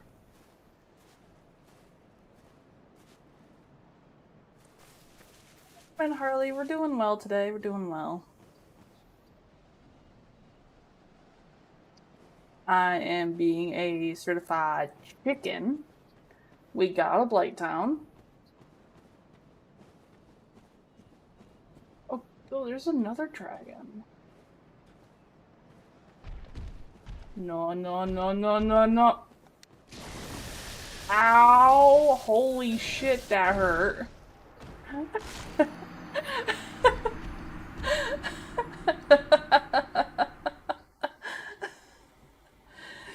Roast a zombie, anybody?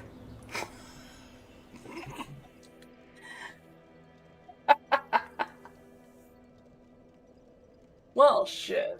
Alright. You fucked up. I did fuck up. I did.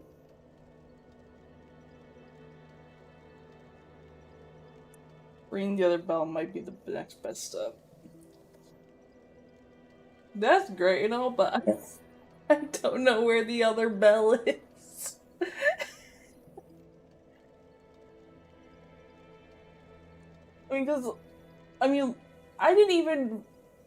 I completely skipped the freaking temple and the gargoyles because I went to go beat up Catherine from Blighttown. Like, I don't strictly want to be told, but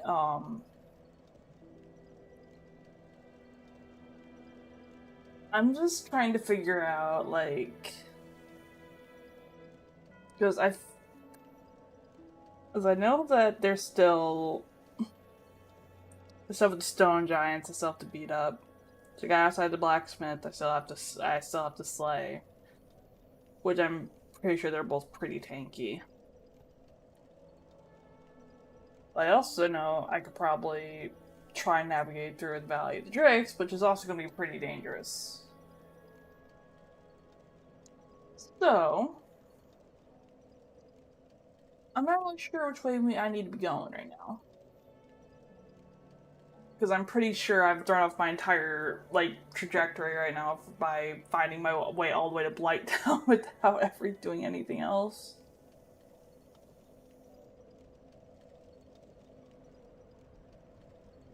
I guess my question is, do I have to head towards the blacksmith stuff? Or do I need to, like, deal with the drakes? Which one would put me in that direction towards the bonfire, the next bell?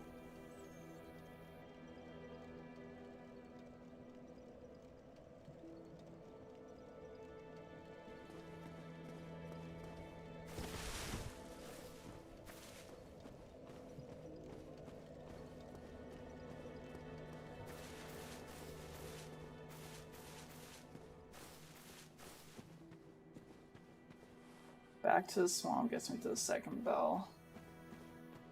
Okay.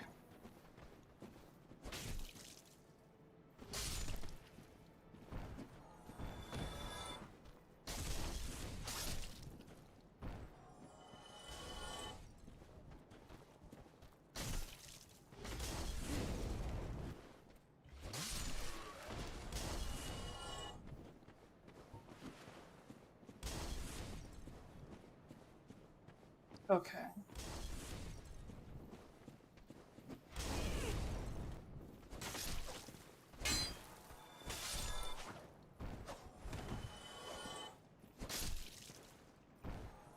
Wait, back to the swamp.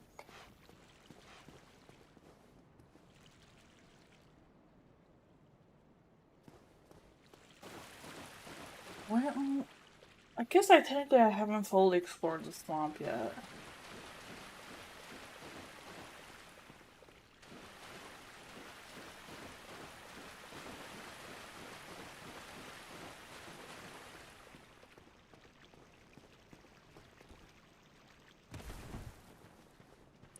Let's see.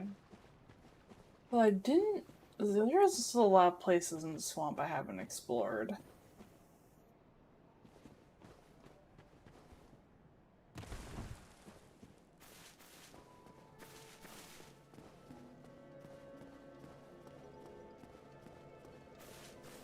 Silver lining, I'm currently set at the bonfire that gives me 10 flasks.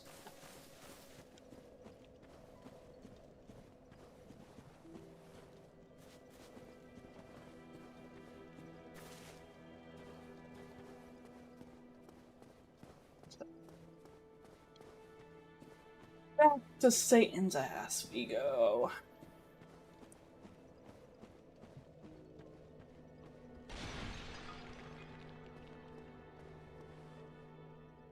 It's probably gonna kill me.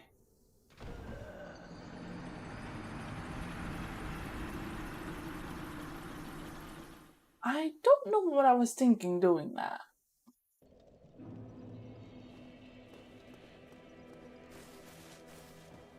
What are you? An idiot sandwich.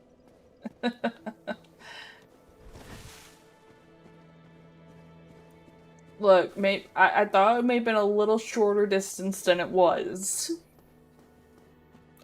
I didn't think the pit was that deep.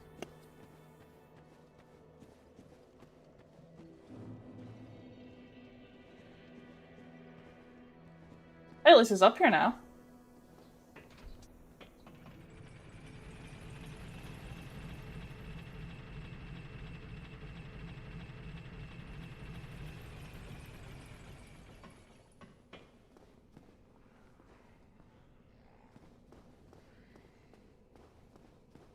I don't like this place at all.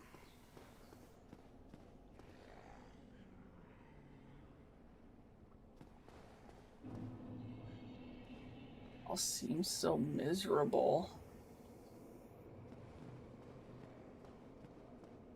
I don't want to know why. Cause I'm sure I'll find out later when I'm like actually here.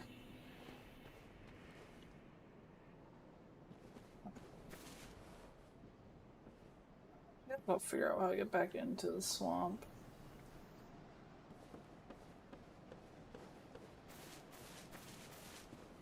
I should be able just to follow. How did I go fight my favorite guys? I won't be able to outmaneuver them this time. I actually have to kill them. The horror.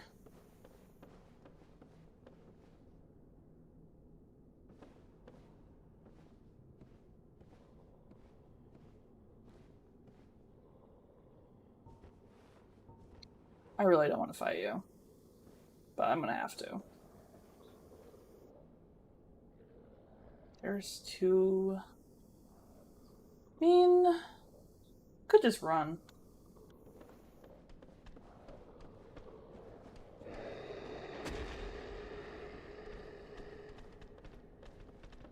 Continue running. Because I'm pretty sure I'm gonna have to find my way down right now. From where I am.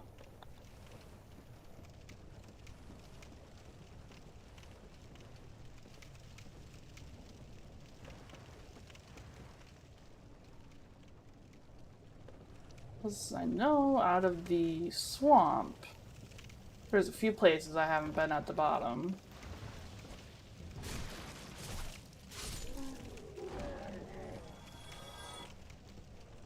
I know there's like that entire like area where the giant stone throwing guys are. I've not really been in. Which I don't really think that that would be it, but I could be wrong.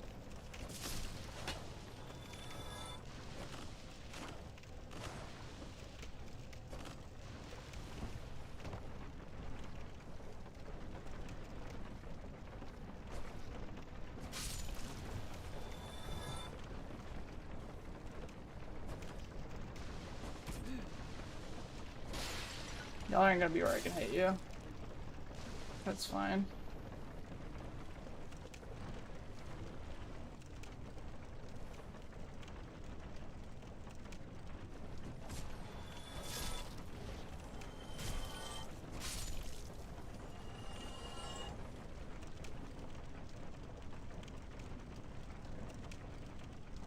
It's okay, Harley. Get your rest.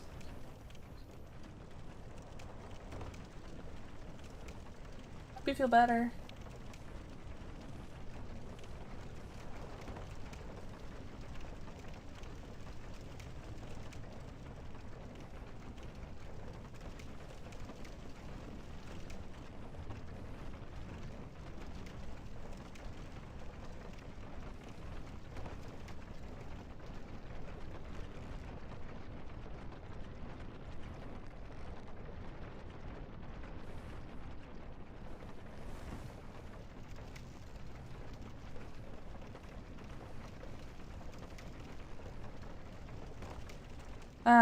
Satan's asshole.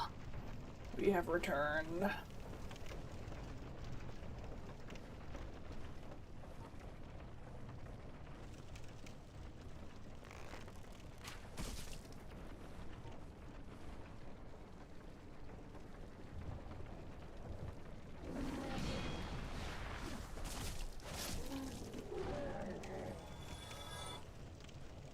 Well, I know I haven't really explored that entire area that's up there.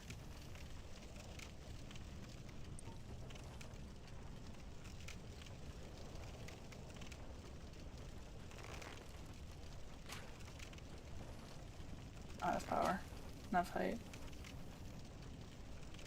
Well, that got your attention.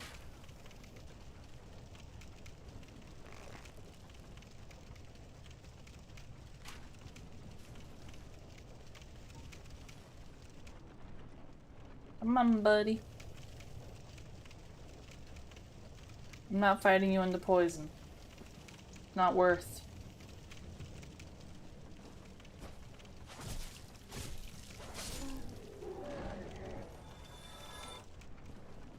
So, how would be the easiest way to get over there? I should probably try and see if I can actually how much of this pain is to kill these guys. Nope, more this way. This way.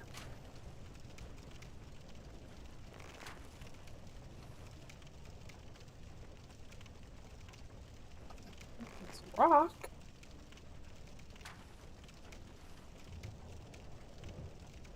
I know there's two of you over there, and I really don't want to fight both of you.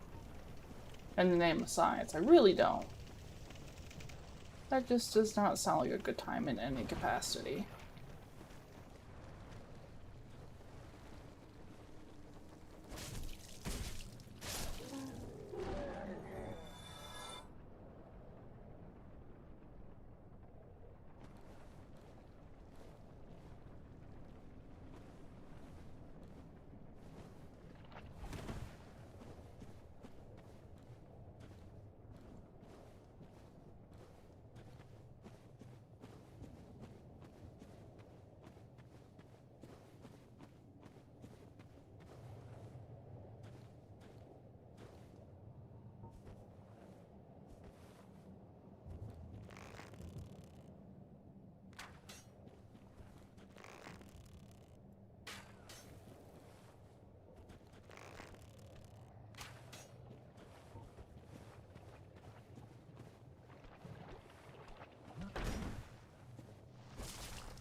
Come on, buddy.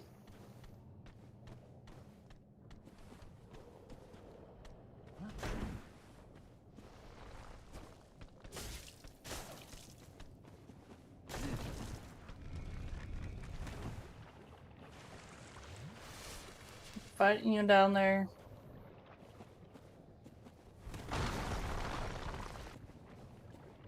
Wait, you just pull a rock out of nowhere?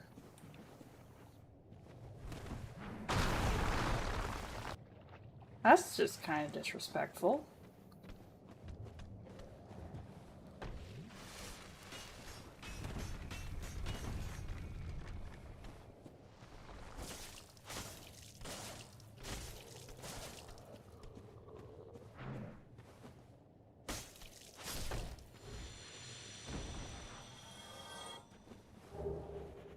Pickaxe, okay.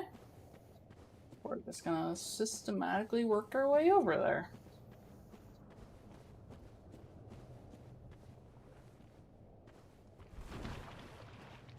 The humanoid dung beetle. I mean, that wouldn't be my go-to description for them, but I do see it.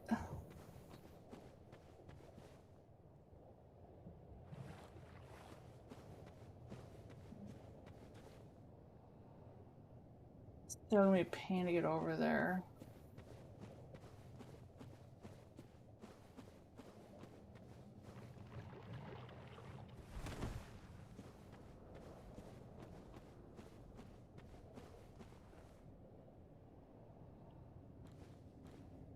How do we get over there? So, actually, it's just gonna be a lot of fucking moss. That's probably what I'm gonna need.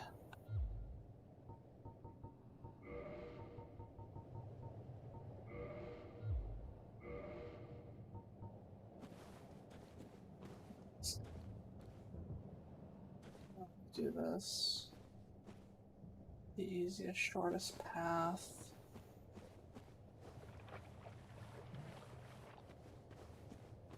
This is my main question.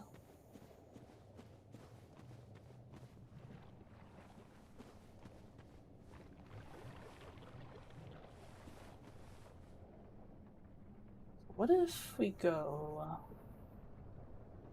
maybe... my best bet would be go to that pop area over there. It'll be a best bet.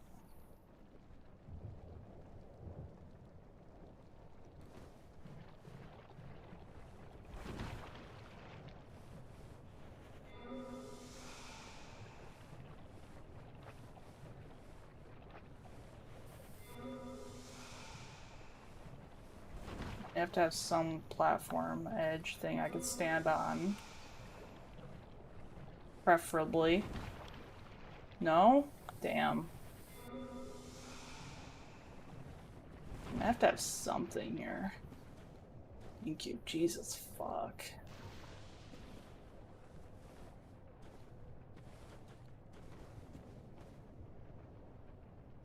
Do I want to be where I can hit you? No? Okay. 2, 3. None of these out. I don't want to fight that many at once.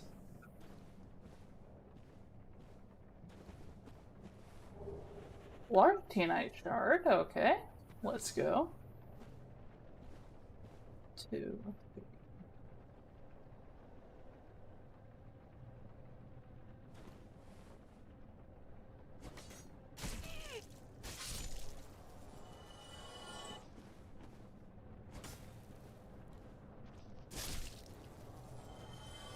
So, what if I just...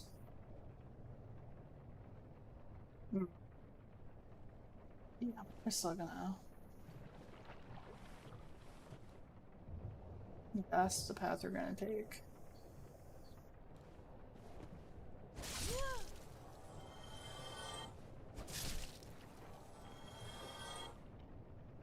Let that fall off.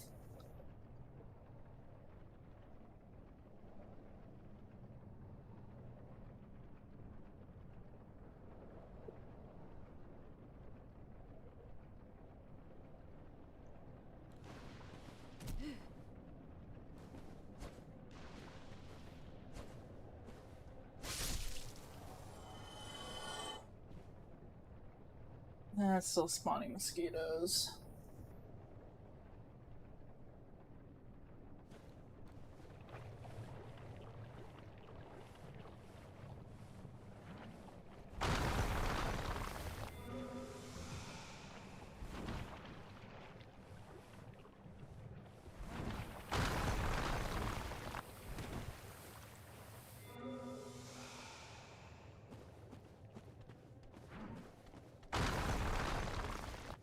I don't like this. I don't like this. This is like all spidery. I don't like this. I don't like this. I don't like this. I don't like this. I don't like this.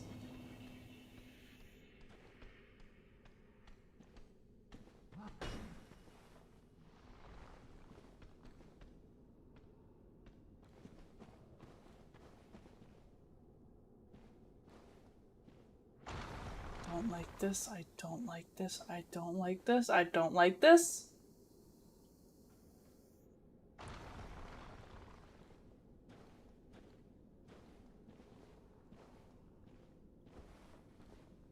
Just gonna go up here.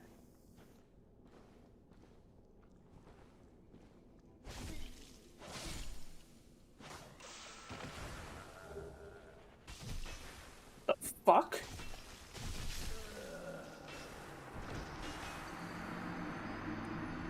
That was ugh.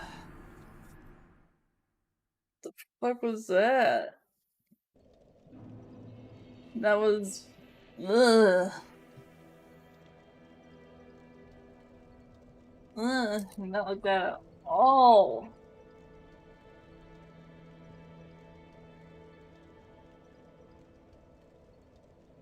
It's gross.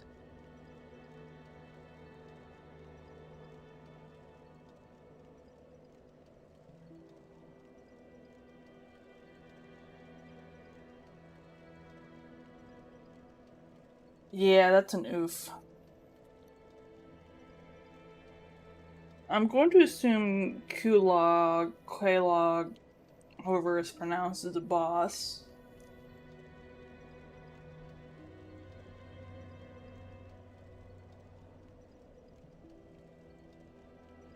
Look, there are two things I hate in this world the most. And that's scorpions and spiders.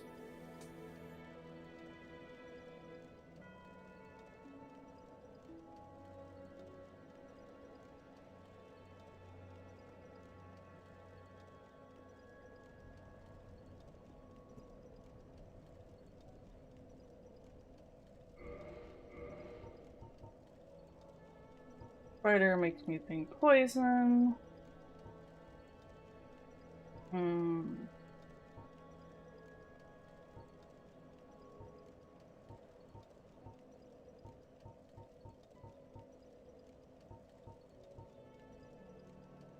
Remove parasitic egg from body.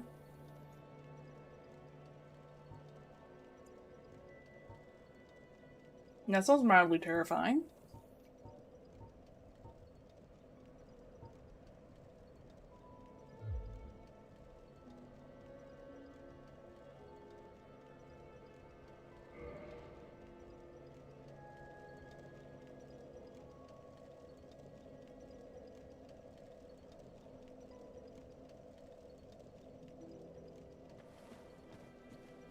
For wasps.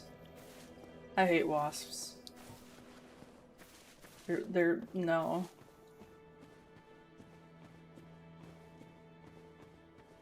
I think I'm gonna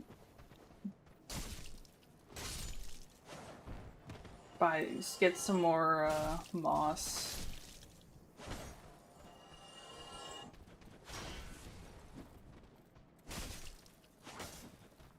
If I'm gonna need some more moss than what I have on hand. I want to know how you know wasps. Just hate what wasp, spiders, scorpions all taste like.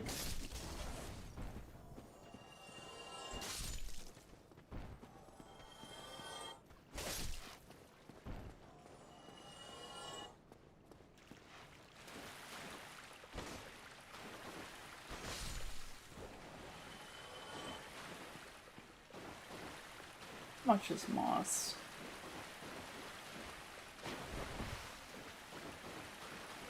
Did we just eat them first? That's terrible. Look, I said I hate them. I didn't say I was scared of them.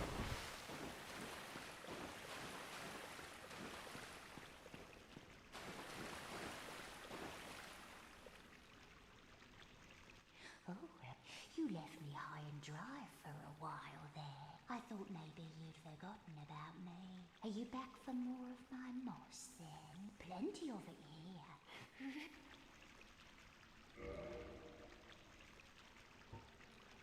I don't have enough purple.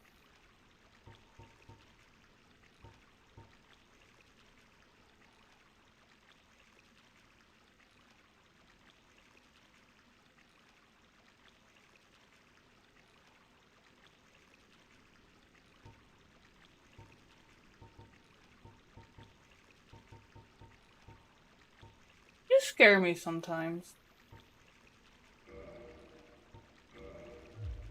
Come again, if you please.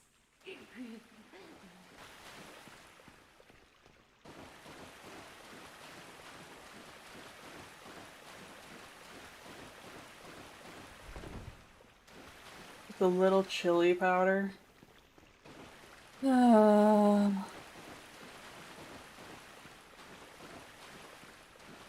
I don't want to go further down.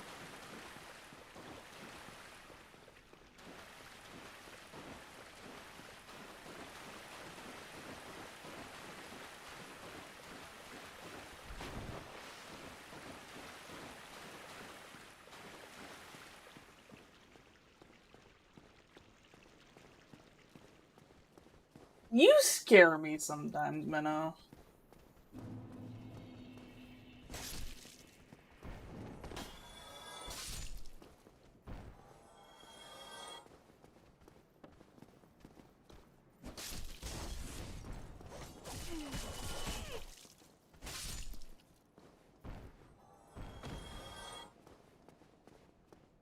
I wouldn't question it, AJ.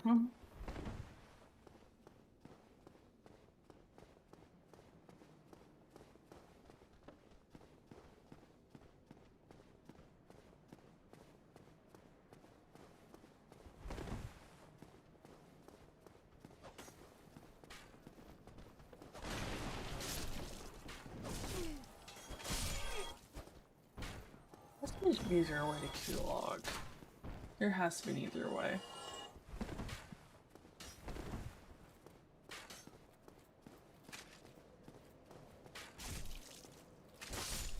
I don't know what it would be. Because any like path I've found to get over there is a lot of poison. If it was coming from another angle.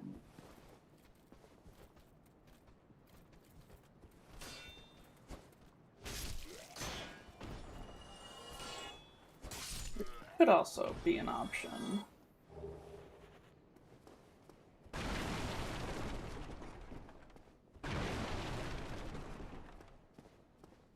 This is 500 for poison moss, so...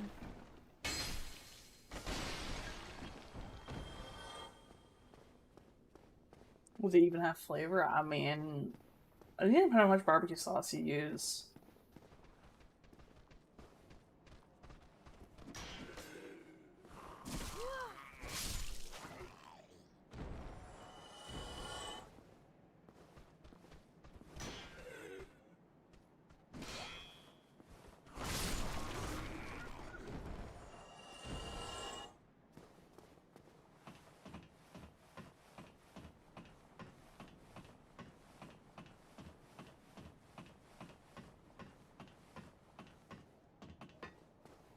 There's definitely need more moss than this. I'll get like maybe 5 more moss, I think. I think that's plenty of moss.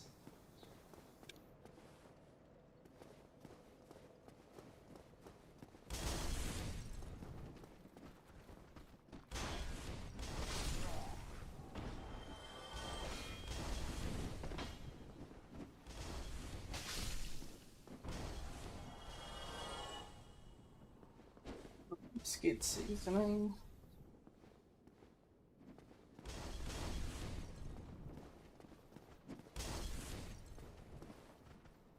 Well, if I ever find myself stuck in the woods, I will with stuff. I will keep that in mind.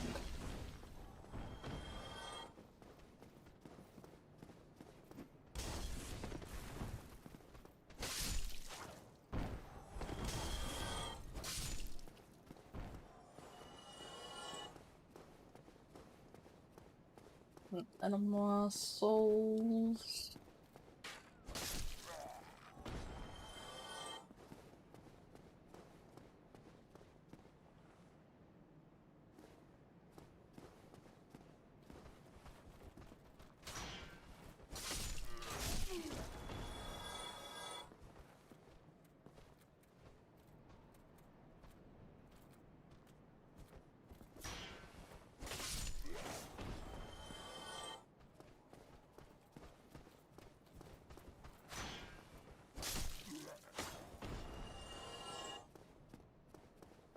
Only just short.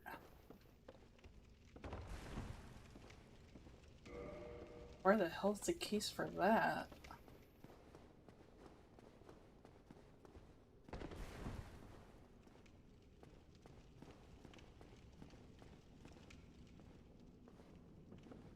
Yeah. Because some of them have to be not good for you.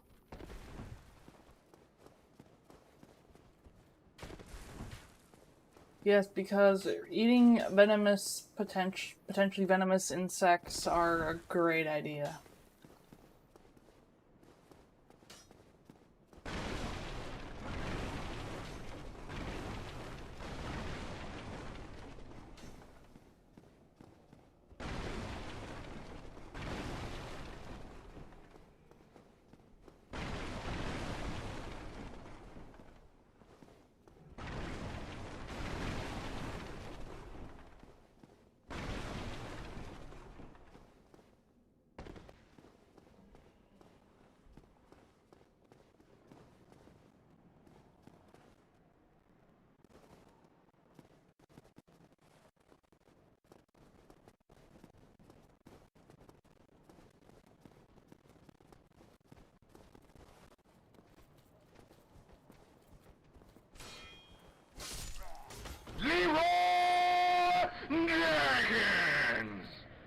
I know we're really wrong, but alright.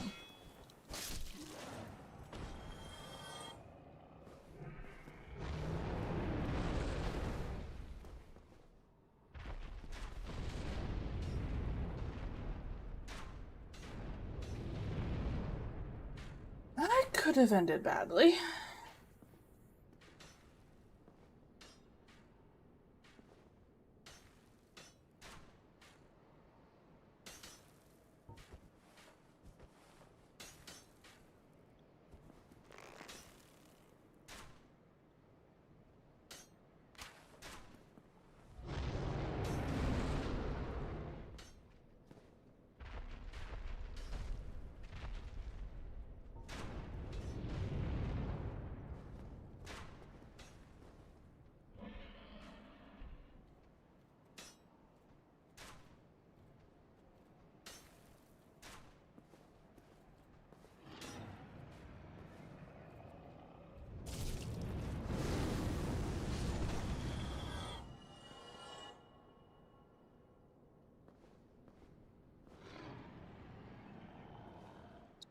Well, I cleared the bridge off.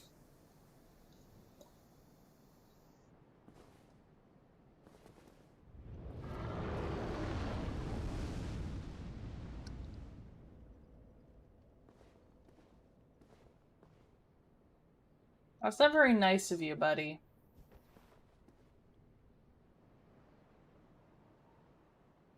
You're not worth me. I'm not gonna bother trying to fight you because I know it's a terrible idea.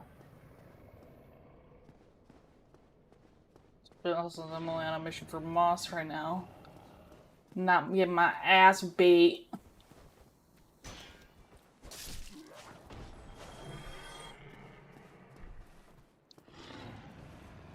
Come on, buddy.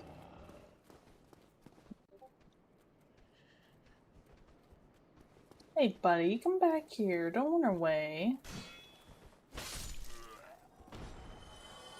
Okay, so that should be enough for 6 moss. I should probably get a little extra, though.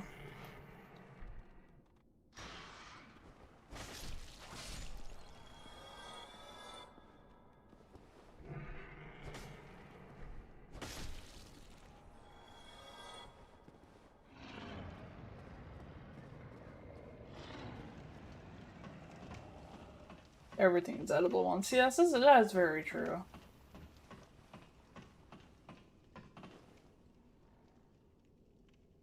You put it on the suggestions.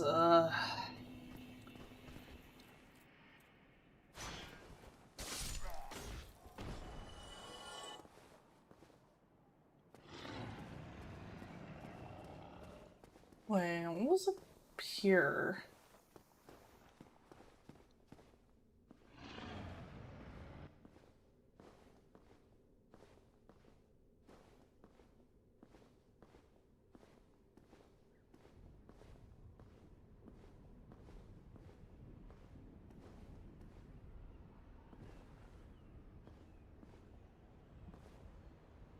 Oh, it's one of you. I think the last time I fight one of these guys, he fucked me up pretty bad.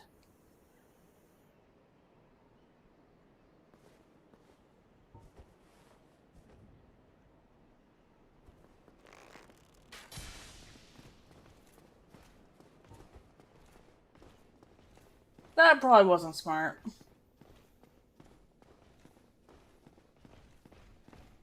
But when am I finding out I'm great at making terrible decisions?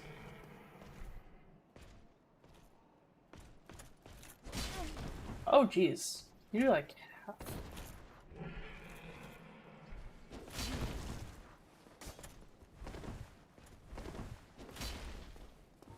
It's not that serious.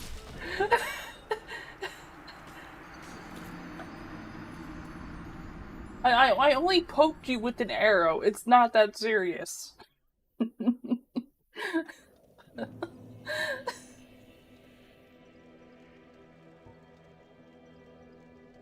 that serious. It's not. We can talk about this.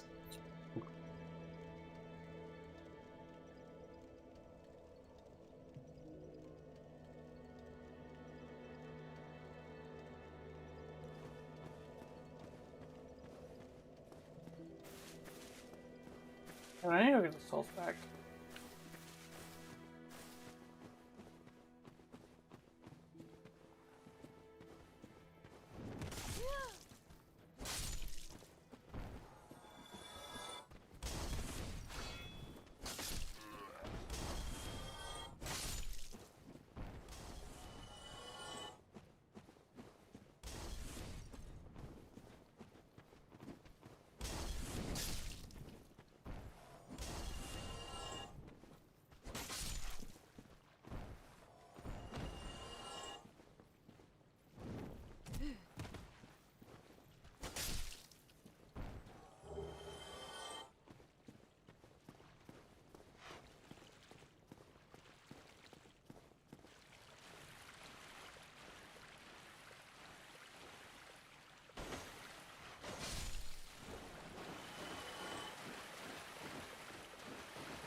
I don't know. I've kind of been having an obsession with the Old Bay seasoning right now for everything.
Come on, buddy.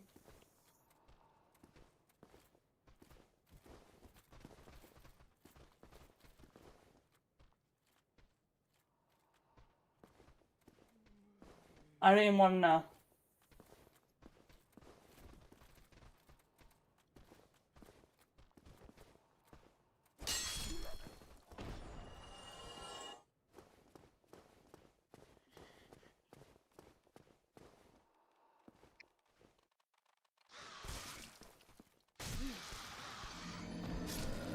Bruh.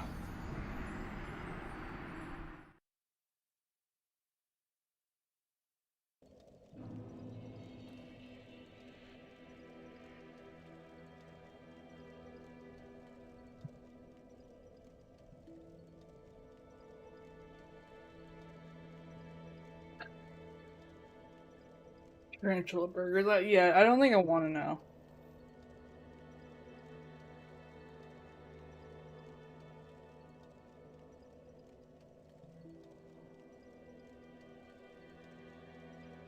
That's alright.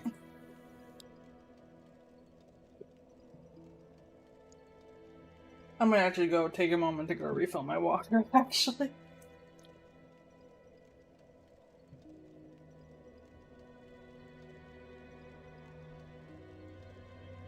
It's been a bit toasty. So I'll be right back while I go refill my water.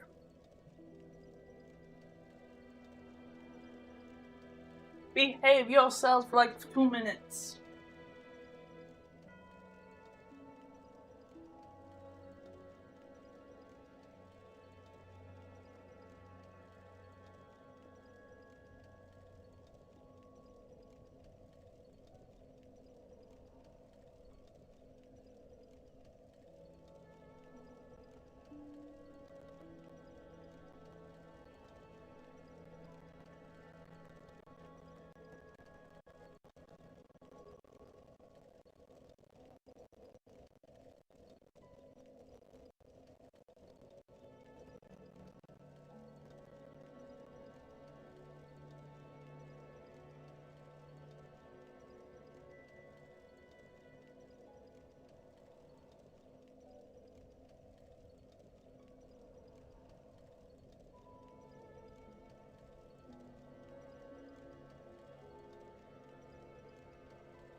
Are you sure they're not spies for the government?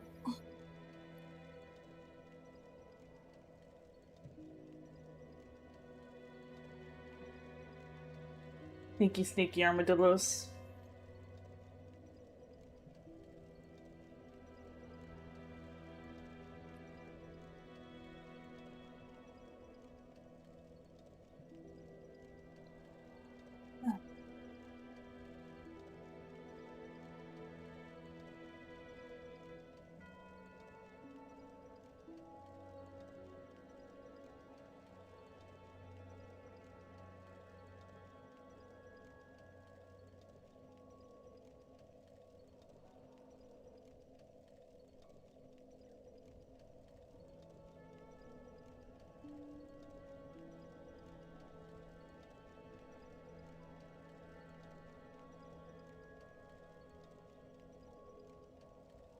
That's terrible.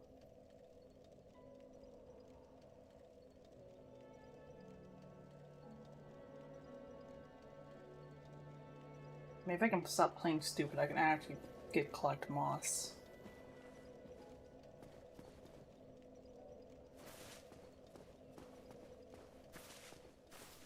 It's a child protection building. Okay. I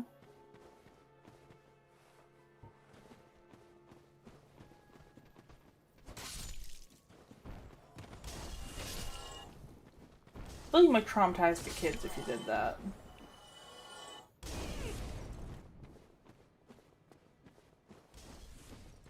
Pet delivery, what?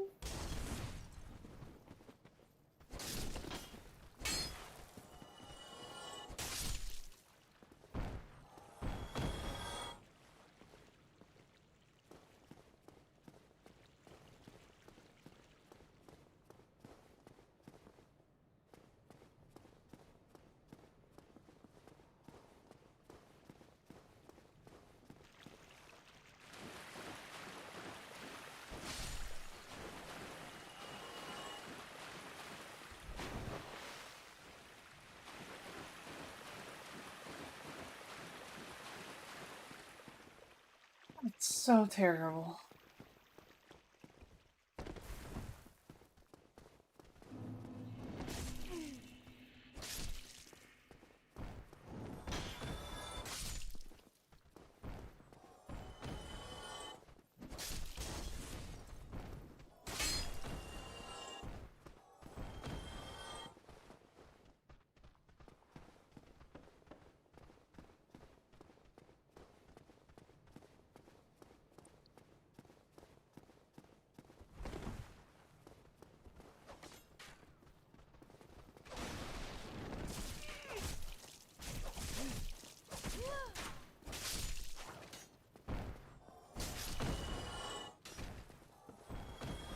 Oh my god.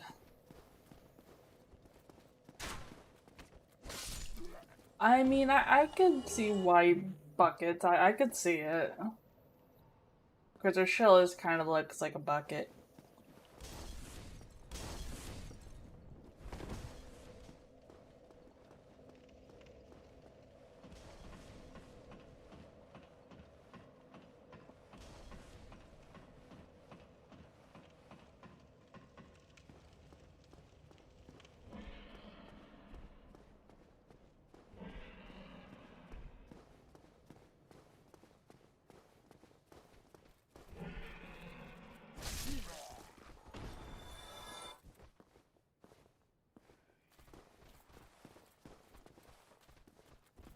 Come on, buddy.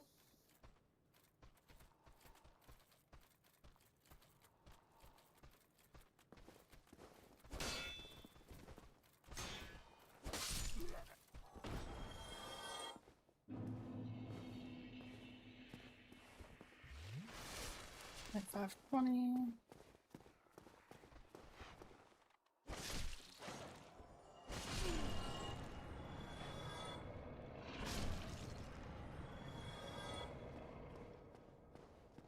I'll clear out a few more zombies. And then I will buy more moss. Armadillo in a basket. I mean, it's already in a basket. It's called a shell.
Just here for some souls.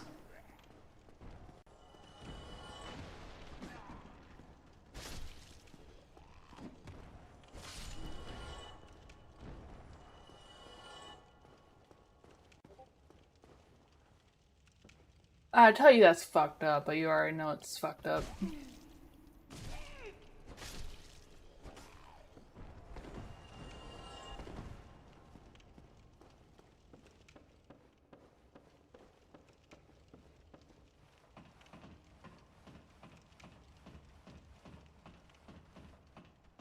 I love a pet armadillo though. They're so adorable.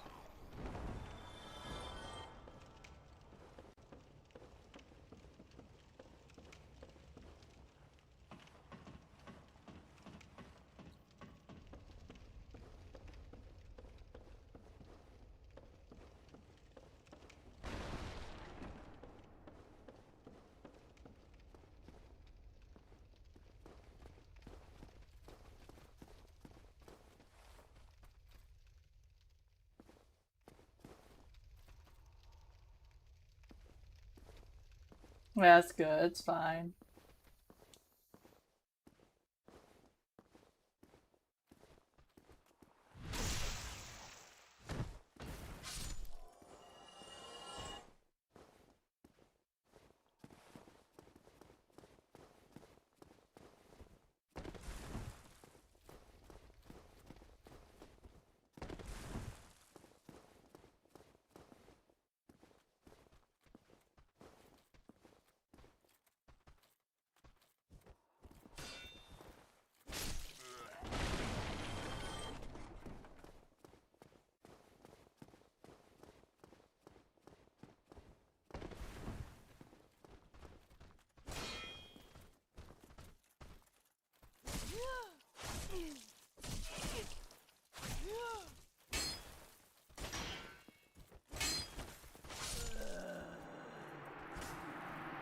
Okay, I got myself in a corner then.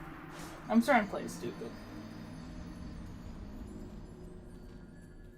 Might be time for a little break from Dark Souls.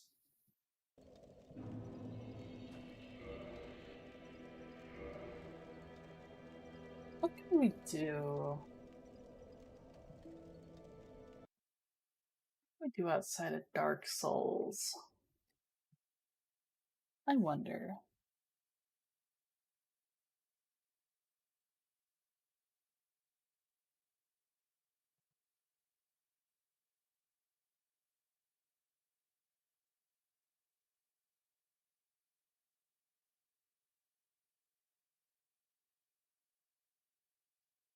Let's see. Well, there is a backlog of videos. This is true.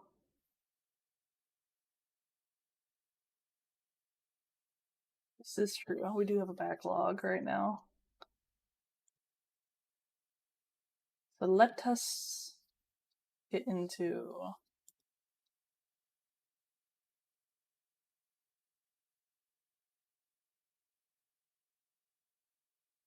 and just switch screens here for a moment. Just gonna go. Yeah.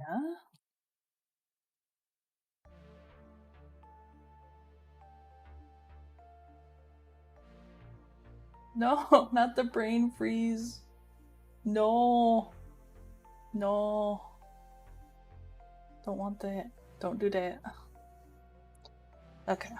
Let me just get the You fucked up. Alright, let me pop open the backlog here. So I can grab those.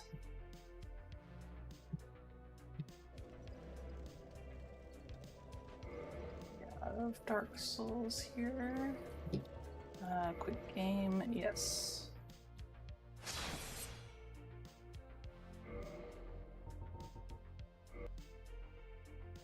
Alright, where's our backlog? What do we have?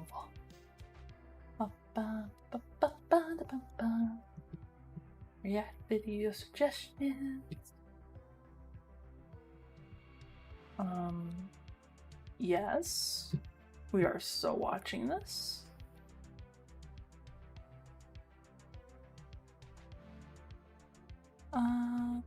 Grab this.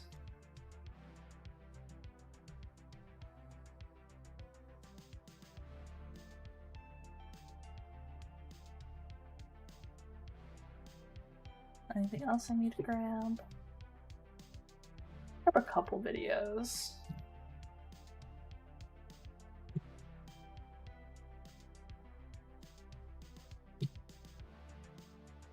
What do you mean the video's not available?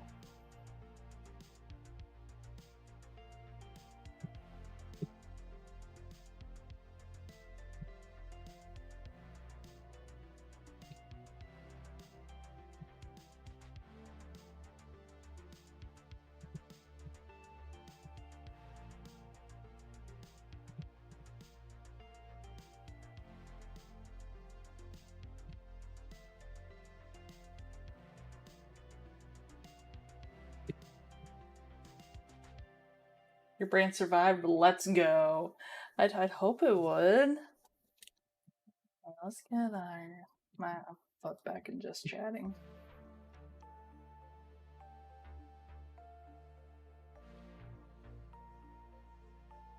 I can't do the Harry Potter vid.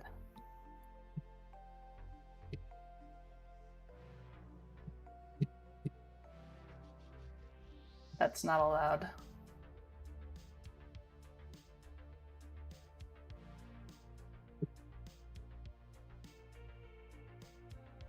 So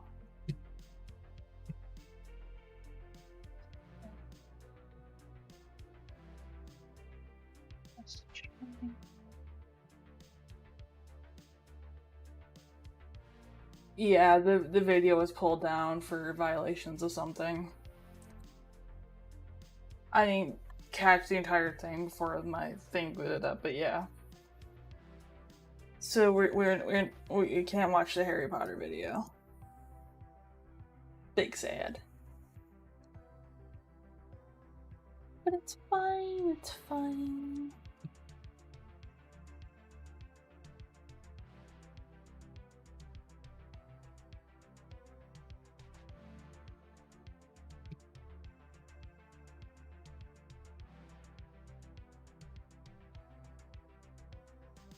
But yeah, no Harry Potter with guns. Alright, so we got... Yeah, we'll do these 3 videos.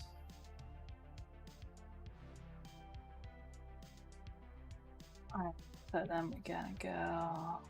It sounds off for this as well.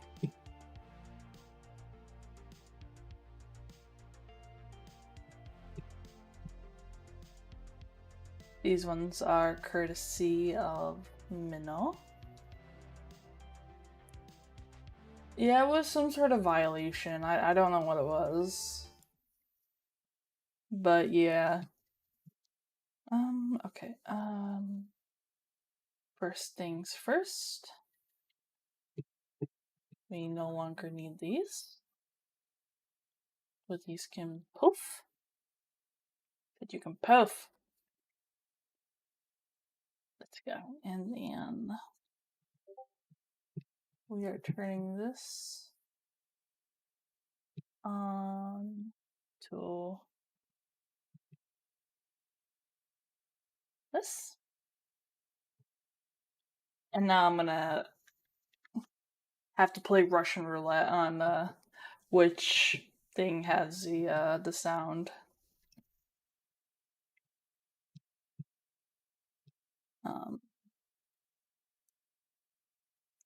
Why do you have so many processes?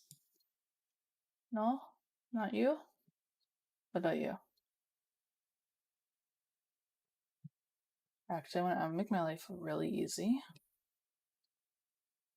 And I'm just gonna try and make this work. I don't understand why this thing runs off processes. makes it kind of difficult. But kinda, I mean like really difficult. I'm just gonna this, and eventually I'll find the right process.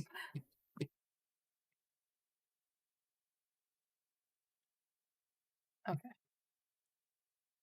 Wait, let's just unmute this. Okay. I think this is the one. So today we got world's largest Beyblade, powered by a chainsaw. This should be the right one. Let us see. A couple of months ago, I realized I had too many legs. What the? And to fix this, I made this, a giant Beyblade out of a 3-foot wide circular saw blade. Interesting which was meant choice. to be powered by this lawnmower and be powerful enough to rip apart a whole house. But this didn't happen, and the only thing I smashed were the expensive drug-growing light bulbs of a Chinese triad. But you guys have obviously done this before, and had some pretty good suggestions on how I could make the Beyblade more powerful. So today, I'm going to listen to you and finally lose that leg.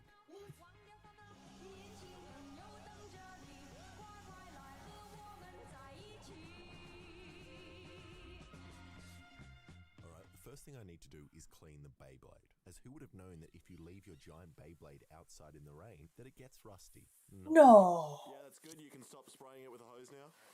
Cool. And I'm very tempted to leave it rusty and just paint over it, but I need to remove at least some of the rust in order to weld. So I just used a grinder and my shirt and rubbed it a bunch of times until a decent amount of rust came off. I'm not sure what decent is defined as. Which should now be clean enough to weld on. So this is where your first suggestion comes in, and that's to add massive thick blades similar to real Beyblades that stick out a couple of inches from the side. As previously, when it made contact with an object, the blade gently sawed through it, just like a sawmill blade is meant to do, which I don't want. I want it to smash things, sending them flying towards me. And to achieve this, I picked up these 3-pound pieces of scrap metal, which I'll attach on top. And I need them to be even in weight, so I just weighed the metal bars. And this one is 1 gram more. So when I cut them, I just need to remember to cut slightly more off this one. I mean this one.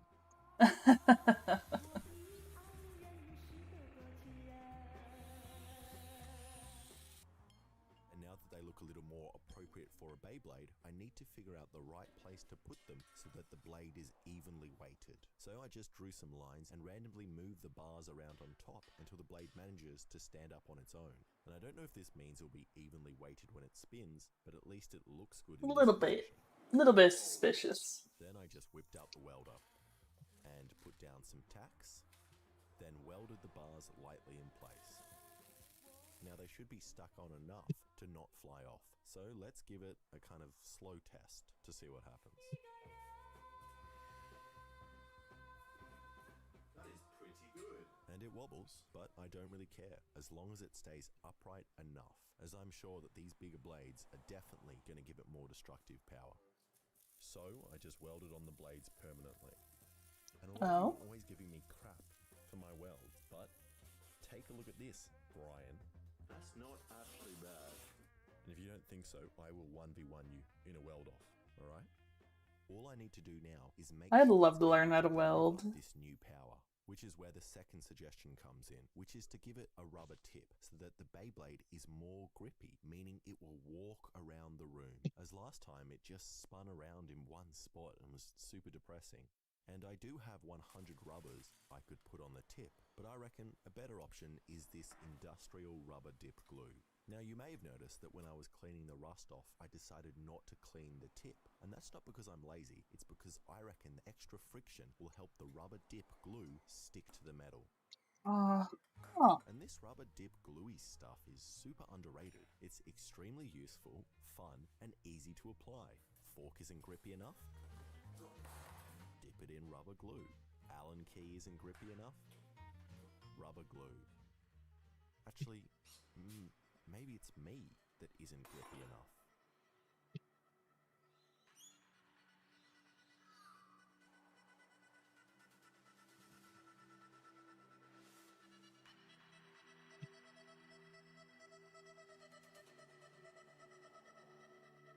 Don't have to be weird.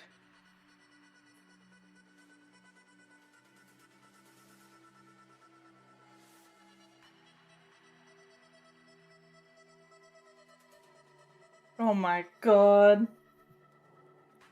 Why would you even do that? Why? What the actual... What the actual fuck, man? Why? Why would you do that?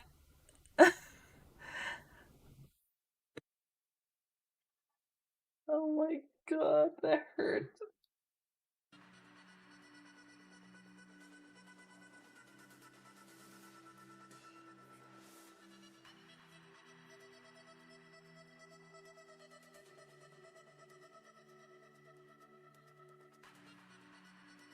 Probably.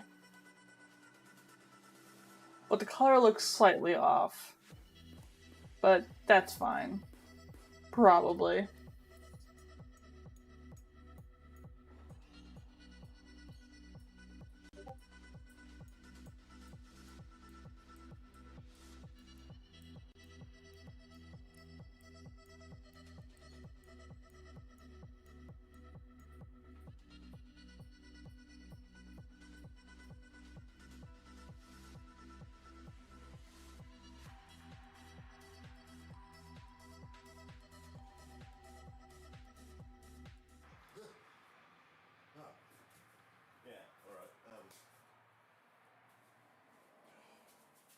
And after a bunch of coats, the rubber glue is stuck on the tip hard, which should make the Beyblade grip the ground more. So I just gave it a couple of coats of paint in grey and yellow, and a big kiss, and now it looks perfect. Which brings me to your This was a trip I was not ready for. Which was to use a device that has a clutch to spin the Beyblade. And there are two things I have at home that have a clutch. One is used to wash clothes, and the other is used to cut trees. So my family's just going to have to find a new way to wash clothes, as I'm going to borrow the chainsaw for a couple of days. My plan is pretty simple. I'm just going to take apart the chainsaw. My sock! Then, all I need to do is attach a pipe to this clutch with some walls on the side, and then attach the rope to the pipe, so that when Interesting choice. on, it winds the rope up at high speed. And hopefully, because I have a clutch, I'll be able to start winding it slowly without ripping the rope like last time. Cable just whipped. Far out. Okay, now the first thing I got to do is weld this pipe to the second clutch that I bought. One stick. Run. And I thought I was going to be able to do it with this stick welder, but I welded right through the pipe. Which doesn't matter that much in this spot, but I can't afford to do that up on the thinner sections of the metal. So instead of having to learn and actually improve my stick welding skills, I just bought this dwarf welder, which is super easy to use. And after practicing on some scrap metal and creating this weird looking dog, it's time to do it on the real thing. And to make the side plates, I'm using this thick sheet metal that I found, which I'm going to cut some circles out of using Whoa. That is not a dog. I do not know why he called that a dog, but that's not a dog. That's a goddamn abomination. The way it bends up reminds me of a goddamn scorpion. Yes!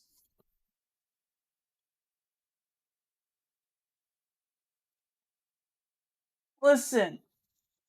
I may be a little elevated right now. So things are processing a little slow. Okay. Moving on. sheet metal that I found, which I'm going to cut some circles out of using this circular hole saw. And to do that, first I need to rearrange the belts on my drill press so that it's turning at the slowest speed it can, which is suitable for cutting metal.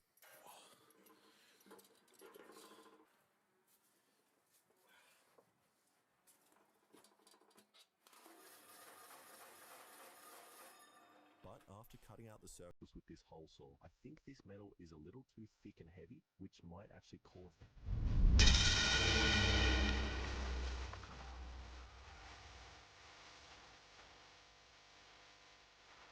Darkstone Gaming, thank you so much for the raid.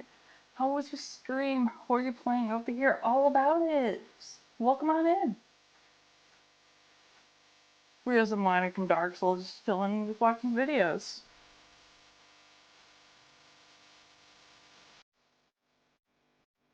And this one apparently is a Beyblade being powered by a chainsaw.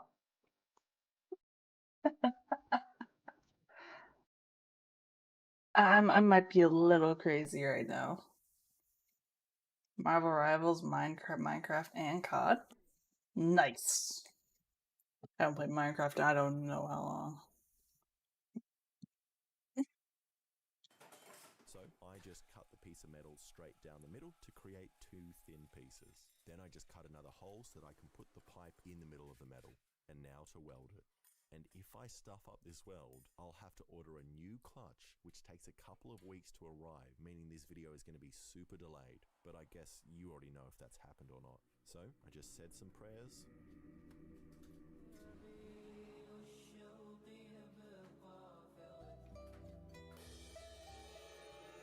I love the editing for this video. I love it. And began to weld.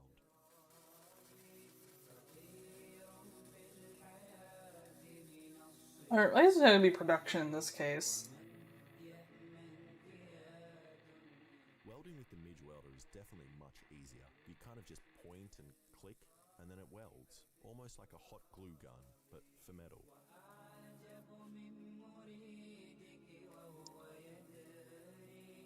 And it's really not pretty, especially since the plates have kind of deformed and warped so much from the heat.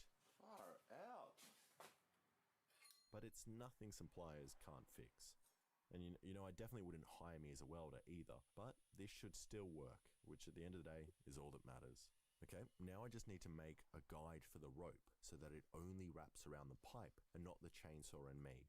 So to do that, the first thing I need to do is take off the guide that I've already got on there as I'm filming this out of order. And then I can put it back together. So this guide just uses 2 bolts with some aluminium pipe on them, which should spin, allowing the rope to easily pass through. And even if the pipe doesn't spin, It might be an accent. it's pretty slippery and hopefully It could be an accent. I don't really know. But I'm hearing it too. to do, but shove in this little snap ring, which is the only thing securing this heavy pipe to the chainsaw. And then oil it up, and now let's give it a test and see if the chainsaw I don't know shit about welding. and stays together.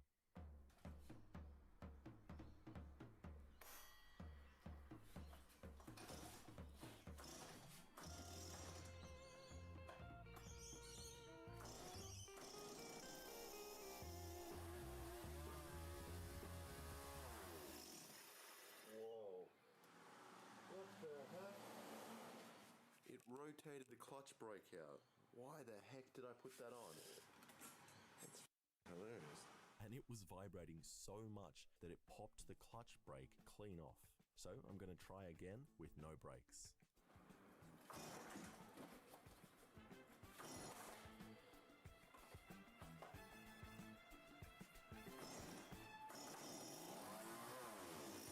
Well, there goes that piece.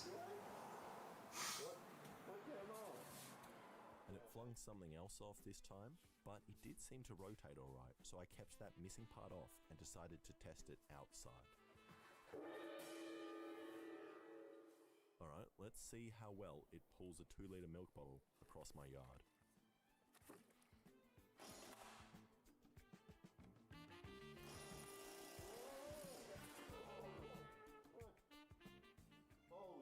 Definitely destroying the chainsaw. Horrifying would be having a milk bottle flying towards me across my yard, but it means the winch works, which is great.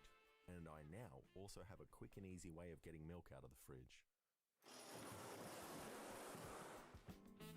Don't you take the entire door off? God damn! I'm just going to combine all of these new elements and head back to the dealer's house to hopefully smash some stuff. Home sweet home, huh? Feels good to be back. I just forget how much stuff we've moved here. Like this mattress, was that there? Oh, we moved it there so we could jump on it. Did we put that metal thing hanging down? No. I mean, they didn't touch our claw, did they? Oh, let's go find out. They touch our claw? I can't remember whether I'm meant to feel what emotion I'm meant to feel. We're meant to be scared going into a Chinese drug dealer's house. Yeah, I don't know. I feel like I missed it. I feel like I've spent so much time here and really gotten to know the place. We cleaned it up a bit. You could barely walk through here. No, we did a good job here, didn't we? Oh, let's go see if the claw is still there. Oh man, I hope if someone. Right. Sure you did. The claw is still here. Man, we really this place up. We did. Can you imagine though, if you went on holiday or you went away from your house and you came back and someone had just installed a claw? I think on holiday is a euphemism for someone going to jail for producing drugs, but sure. I think it'd be disgusting. I mean, I'd be very scared. I would just pack up and move. Well, if I had the money, I'd pack up and move. If I didn't, I'd probably just become an insomniac. And for those who don't know, last time I made the Beyblade, I came to this house as I knew it was abandoned, and I knew I could wreck it. But what I didn't know, that it was previously used by a Chinese triad to grow weed. And luckily the dealers had not come back and touched our claw that we made. Oh, it's cool that it's not actually this that's shaky. It's the original plank on the roof. Why is that cool? Why is it cool that the roof's gonna fall down, not the thing I built? You did a good job making this. It's very sturdy. Okay. That would actually suck. I mean, if the whole roof fell down, I can just move this to a different one. Just make that part of the roof fall down.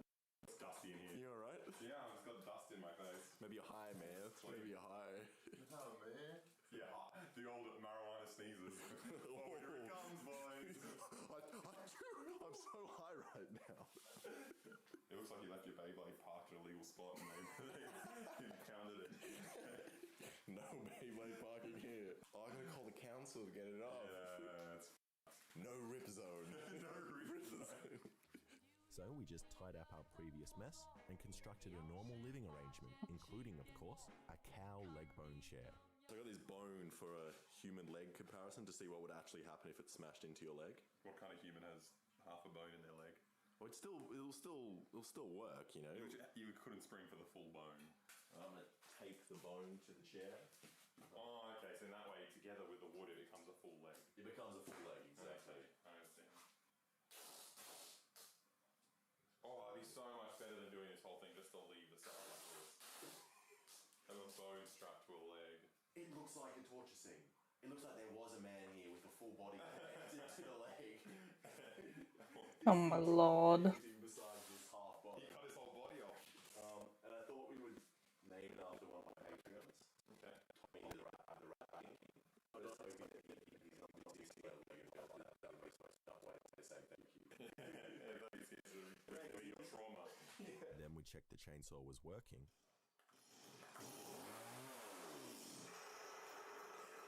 Sounds good? It sounds like nothing. It sounds like a chainsaw. I think that's because you're deaf. Oh, yeah. And just wound the rope onto it and the Beyblade. And it was time for the first test. So I'll just quickly tell you what we're going to do. Yeah. So we know we don't run into each other. I'll stand here with the chainsaw, the door. As soon as it gets kind of started and starts spinning fast, I'm going to stand behind this frame. Yeah. And then as soon as the rope fully comes off the Beyblade and goes onto the chainsaw, I'll say pull. Then I pull this. The thing, releasing the clamp, and then you and me, I think we should probably get out quite a bit, just in case it like turns on its side, flies through this door, comes around. Okay, so we are running away. We should run away. Okay. Yeah. Racing already. Oh. I think I'm just terrified. I don't want to do it. I'm scared. Okay, you ready? You recording? Yeah. That was a terrifying thought, though.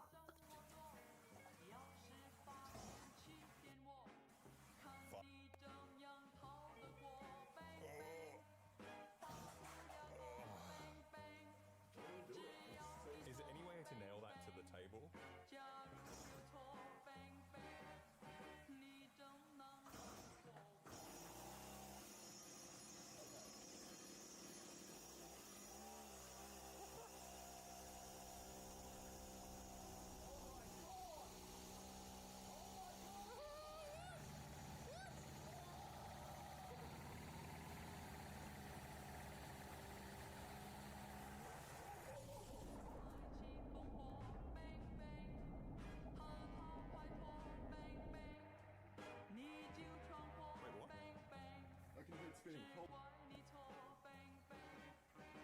going so I was wondering why it hadn't stopped yet.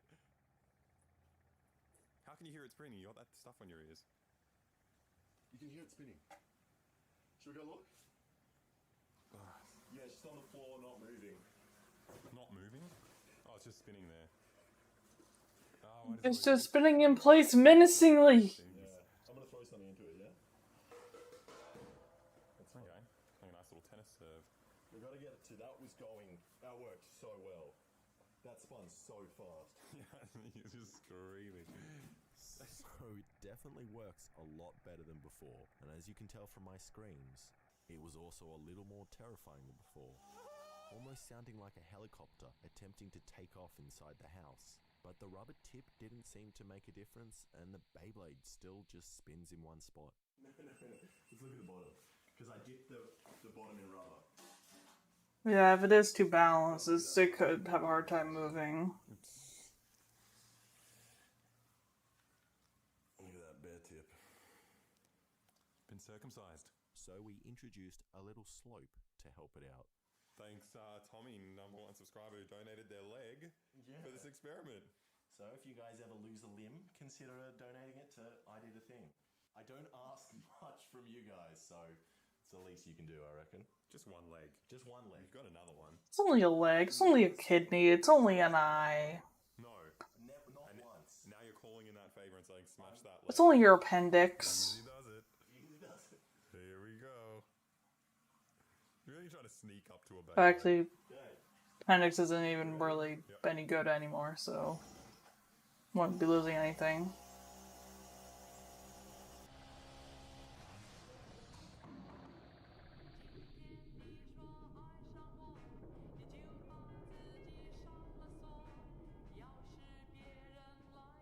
There goes the melon. We just make a bigger ramp.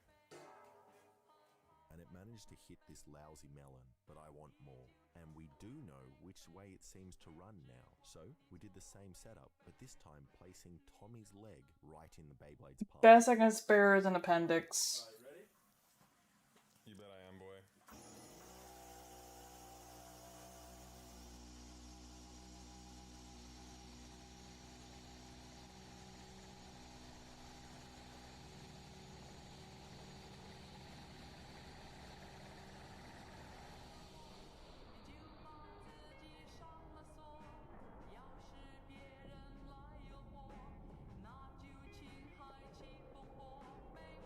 Not the chair. No, his leg! That sounds promising. Yes! The bone? The leg is gone. Is it still spinning? Yeah, look at the chair leg. That's also true. It's just missing. It looks like a prank seat. There's a bit of the bone. Whoa! Yes! Whoa. We got something. Something happens. Cool. Yeah. Just some torture techniques, nothing here. Tommy, but I don't think you made it. Aww. Where's the other part of him? Oh, there it is. Where? Behind you, on the wall. God. Yeah, I'm watching that on slow-mo now. I can't. Yeah, that's gonna be sick. And that was the result I wanted to see. The Beyblade easily smashed through the bone and chair leg, sending them flying across the room. Everything about this is absolutely terrifying, especially the speed and the helicopter noise. That was as well. Just hits it, boom. I mean, this is very confusing. It's just a normal chair. Absolutely nothing happens to it. What? Yeah, it's not. It's like. What kind of chairs do these? That is ridiculous. Okay, that's impressive. Alright, let's smash some more stuff, like a TV. Please. Come on, TV. Come on.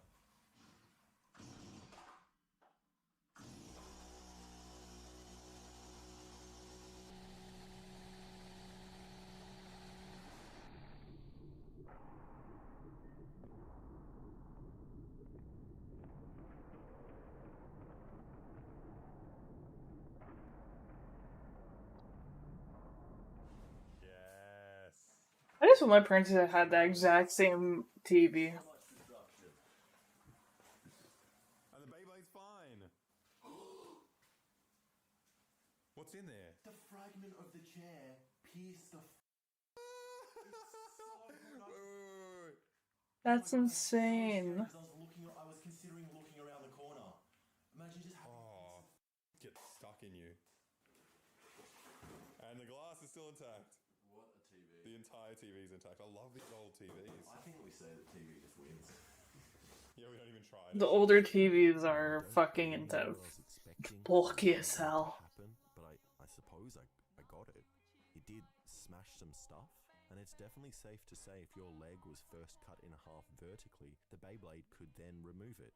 But for some reason, I still feel so unfulfilled.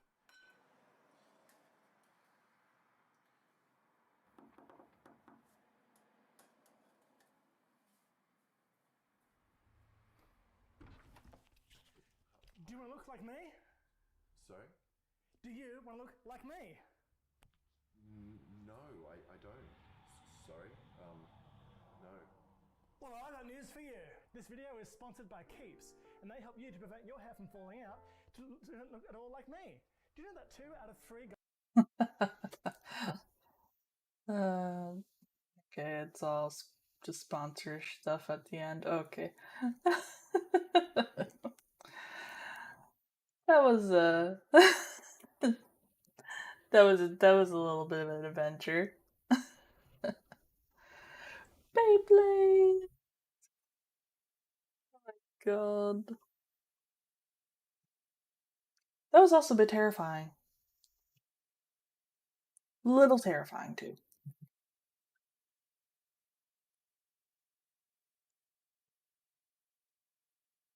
Imagine you're just sitting there. Oh yeah. That would be messy. That'd be super messy.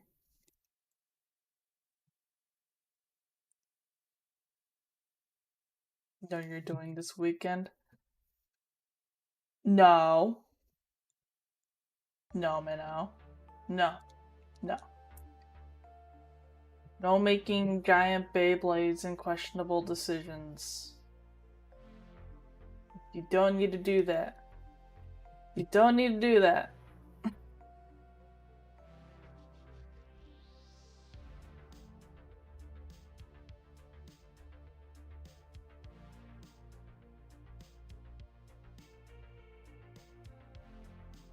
You don't need to, but you want to. Still! Make one bigger than a truck. How about no? Unless, how about we do and just say we did? Or how about we don't and just say we did? Like, you don't need to do that. Make 2. Oh my god, no! Absolutely not. Absolutely not. Don't need it. Don't need it. You don't need it.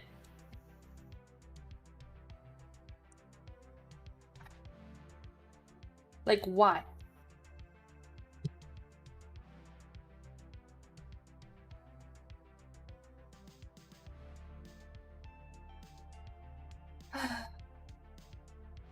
Alrighty. Alright. Alright.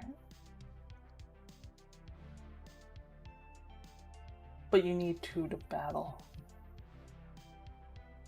Honestly, I would be more terrified about launching 2 of them. Like that. Like, no. It's terrible.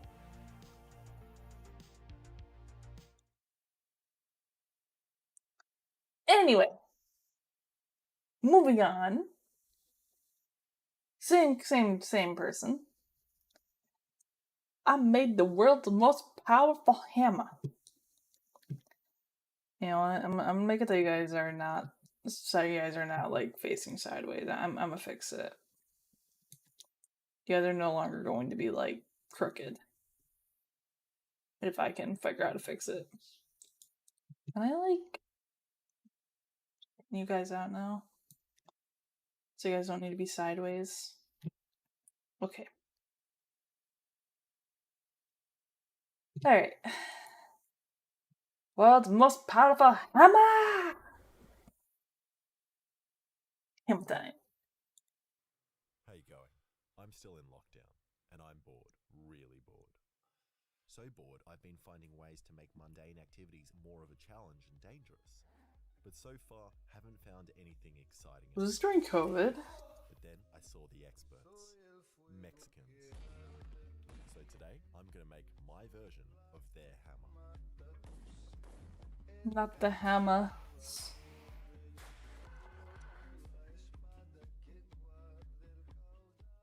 And even though I'm thoroughly sick of lockdown and being unable to do stuff, luckily today's sponsor, NordVPN, allows me to travel the world wherever I want. Here are some photos of me on my recent trip to Paris. And here's me in New York Key. I've been a Nord customer for years. It is a Cult of the Lamb hat. It's easy to use with a single click, allowing me to access over 5,200 servers in 60 countries that gives me the fastest speed of any VPN out there. It also protects all my internet data behind its ultra-secure Whenever next-generation encryption. I get things for redeeming hats, it just turns to start just a pile of hats starting to build up. And this just happened to be the first one. Watching and hanging out with the cast of Singapore Social, it just takes one click, open the map, click on the location, and you'll be connected in seconds. So, to protect your data and to get the most out of streaming services from all across the world, just go to nordvpn.com/ididthing to get a 2-year plan plus 4 additional months with a huge discount. So, what are you waiting for? Go use my link in the description now and go start surfing all over the world today.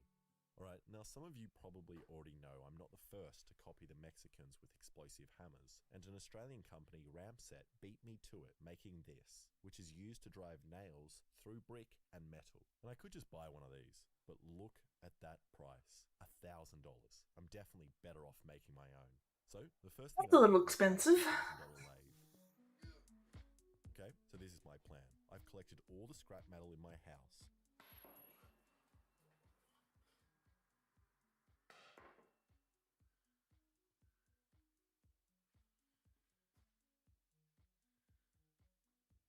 Which I reckon I can combine to make this. It's pretty simple, just a block of metal in 2 pieces with a swivel point here. Then you put the nail inside with a charge behind it, and when I hit the nail here, it moves back and hopefully sets off the charge, firing the nail out the end. And some of you might recognize some similarities between this and stuff made here's baseball bat. But look, if he's allowed to copy my steel-toed croc video and make it much better, then I'm allowed to copy his video and make it much worse. And that's my idea, but I don't actually think I have the skills to make this, since this is my first time using a lathe, and so far I've only made this. So hopefully making the hammer is similar. And unlike this, which is made from round bar and fits in the 3-jaw chuck, I'm using square bar for the hammer, which doesn't fit. So either I add another jaw on the side, or use this 4-jaw chuck. And this sounds like an easy solution, but when you put material in a 4-jaw chuck like this, it needs to be centered using one of these. And I hate being precise. I always avoid it, but now, thanks to this tool, I have the ability to tell how unprecise I am, accurate to 1/100th of a millimeter. This is dumb. I feel like nothing I do makes any sense. I hit this side, and now this side has moved in. And then I turn this thing, and now the whole thing's the wrong way. That's rough. But after mucking around with it for ages, I seem to have gotten the piece roughly in the middle. So I brought in the tool to do a cut across the face.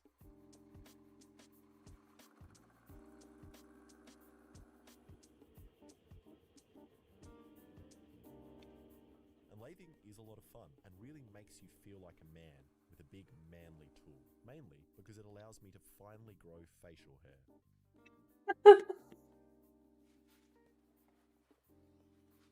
And that facing cut feels pretty smooth, and after comparing it to my face, it's much more flat. Okay, now I'm going to drill a hole in the center of the block, and this is the scary part, as if it's not centered, all the machinist watching will make fun of me. I don't know, I'm just seeing as intrusive thoughts being acted on.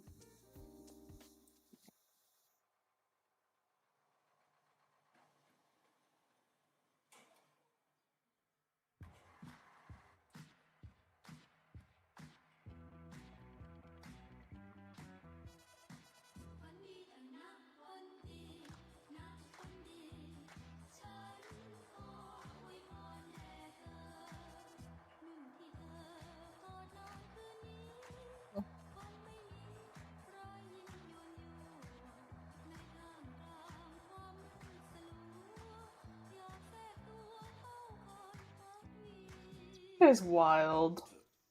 Fuck. And this sucks. If I can't get the drill bit out, I'm gonna have to start all over. I tried yanking it out by turning the lathe on while holding the other part still, and even tried putting it in the freezer with diced mangoes, which always helps me relax and shrink in size.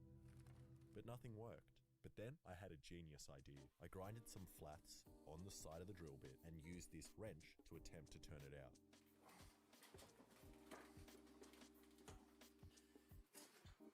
Yeah! Which worked, but I still need to make the hole a little larger. And I've decided from now on I should definitely use a safer approach and use a dummy and some lubricant.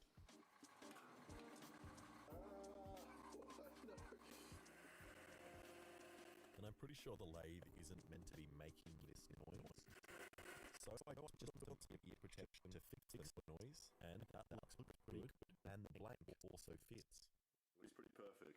Okay, the hole is done and seems to be in the center. So I just cut the tip off using the world's most unpleasant tool. And then decided I had had enough of staring at these blanks and wanted to see what actually happens if I just hit one with a hammer. 3, 2, 1. Yes! And now without ear protection for some reason. 3, 2, 1. Oh! And I don't know why I did that. My ears are literally still ringing while recording this. But I still decided I want to see what happens if I hit it again, but this time with a nail on top. So I put the nail in, then place the blank underneath. And it's very important I do this in that order so I don't accidentally set off the blank and die. Then I hit it as hard as I could. 2, 1. And nothing. And again. This time I placed a sharper point behind the blank. And still nothing. And then I tried placing the blank on flat metal and also clamping the device so it doesn't fall onto the ground and then point towards me. 3, 2, 1. Whoa.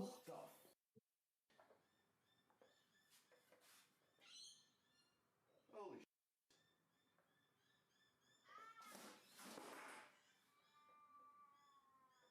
Where did the nail? Damn. That is terrifying. That's insane. I cannot believe that these say they are weak. I am so glad I didn't buy the strong ones. Let's check upstairs and see if that did any damage.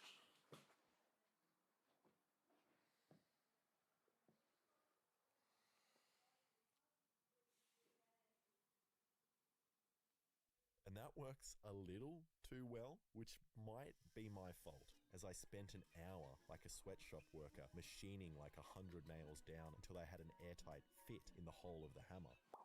And I'm really starting to think I should make myself like a Kevlar apron or something to protect my innards. If for some reason anyone watching has some Kevlar they don't want that they want to send me, hit me up. Okay, moving on with the build, I need to make a hinge between the two pieces. So I decided to just use a store-bought hinge, which will attach to the bottom of some flat bar like this. And now it's time for something else I've never done, which is use this tap and die set to create threads in metal. But first, I thought I'd better read the instructions very, very carefully to make sure I don't die. Then, once it was kind of together, I realized a potential problem with my design, which was that the round could go off. These probably come close. Which it didn't, so I set it off with a stick once again. 3, 2, 1. Oh my god. It's too powerful, so it went straight through. And there's number 2! And let's go check upstairs again. What? And that works great, but I still decided to swap the hinge out for a more beefy one, which I took from the door of this cabinet. And I like this thing. It's like I'm holding a badly rendered pistol. Now I need to decide on the locks that hold the pieces together. And at first I was going to go with this kind of artistic wanky lock, but I don't actually think it would hold together with the extreme forces on the hammer. So I went with this sturdier one. Then once I tap and not died the rest of the holes, I've essentially got the finished thing. except it looks really ugly. And after looking online at other kinds of hammers and other stuff, I found this by Adam Savage, which I'm going to take slight inspiration from.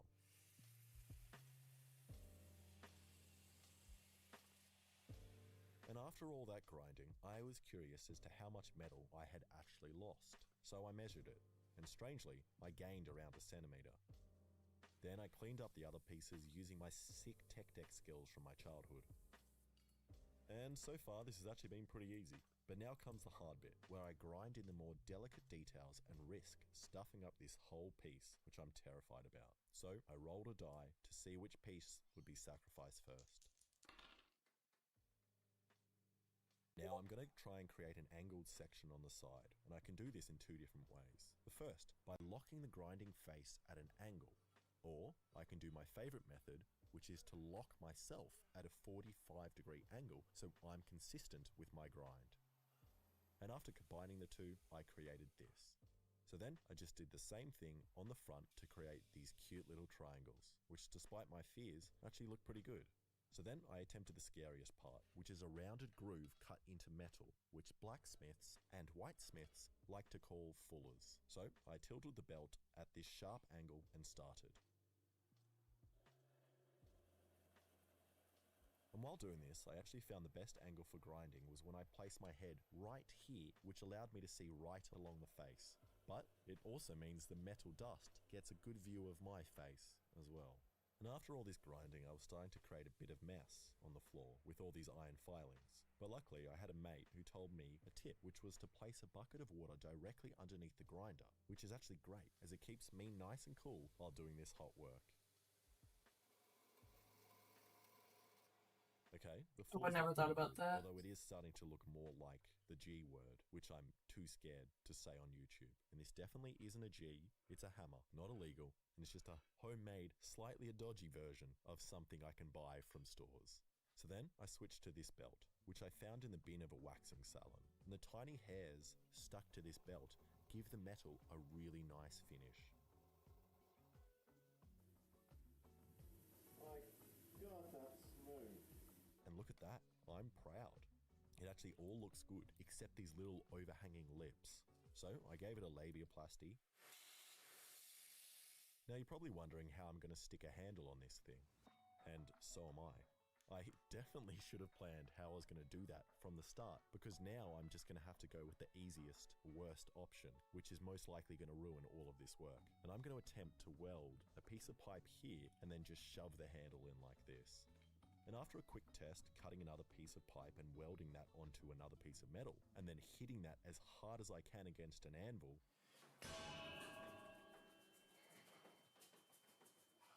I think it might hold.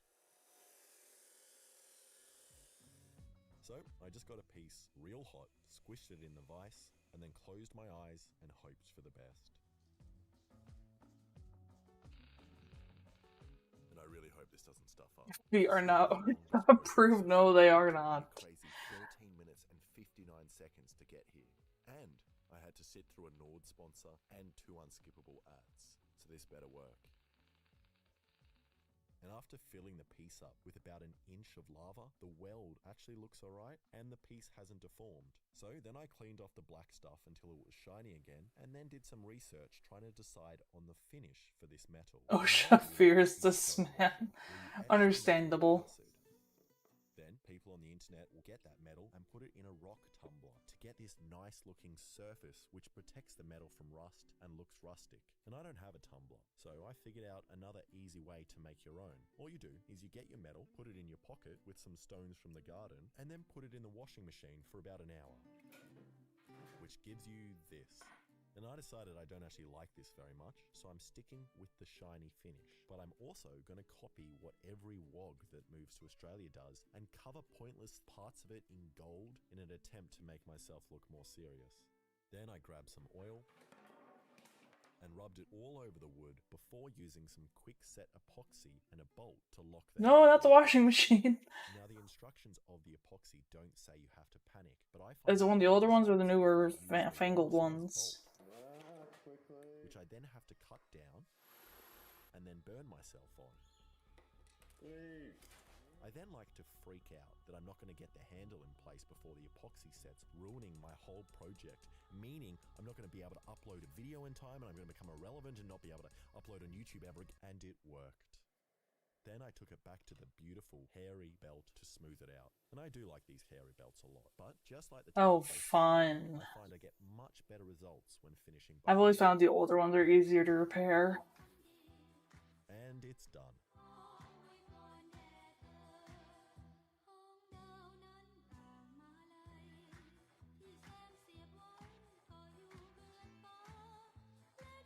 So, I decided to do one last vice test just to make sure it all still works. 3, 2, 1. I don't know either. That is a peculiar thing for it to need. Nice. I don't know why I didn't place a piece of wood there or something. Let's go upstairs.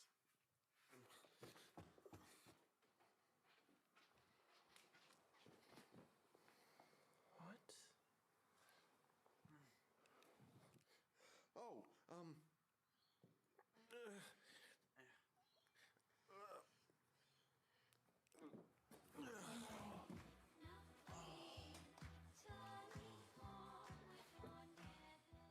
And I'm very, very happy with that. This thing is powerful and beautiful. Definitely the coolest thing I've ever made. But I just realized that the vise was definitely adding heaps of support on the side and on the bottom of the hammer. So before I swing it by hand, I decided to put it on this rig, which perfectly recreates how my arm works.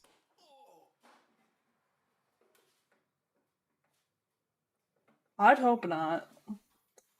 But granted, filling like little holes is pretty easy though. And again.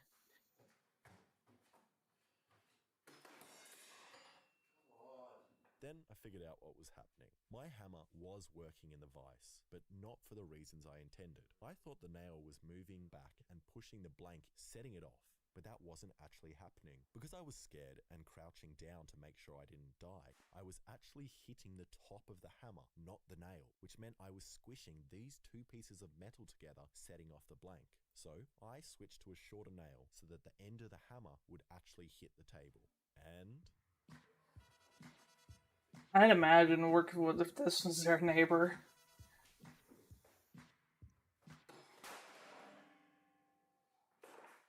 yes. Yes. Whoa. What was that? Alright, let's hammer some stuff that you shouldn't be able to. Like,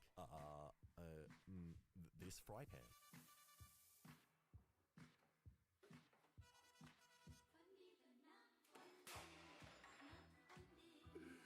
Oh my god. Damn. And it smashed through that easily.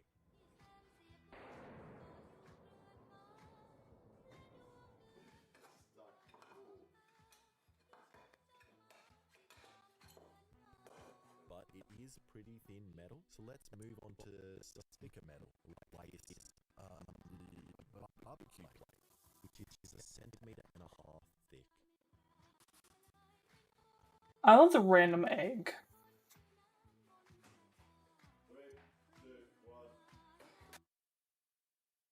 Far out, that was a loud one. Okay, it's stuck. That's a wait. Why do you put the egg there? Punched a clean hole. You can see the punch marks, or the way that it kind of blew it out at the back. That is insane. And after that success, I think I'm going to take it off the rig and have a go at hitting it myself. And I'm honestly so surprised this thing hasn't blown apart yet. And even my dodgy weld seems to somehow be holding up. So I stacked up some stuff in front of me and decided to hit this book. Oh.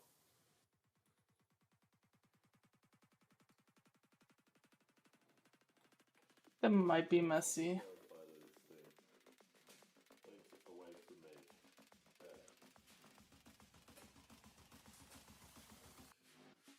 3, 2, 1.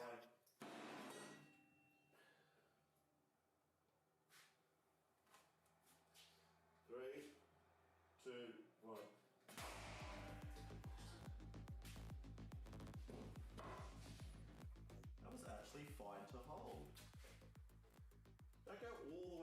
table.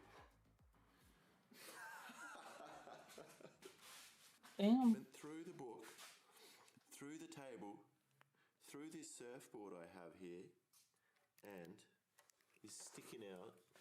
That is insane. I'm going to stop playing with Jesus. this.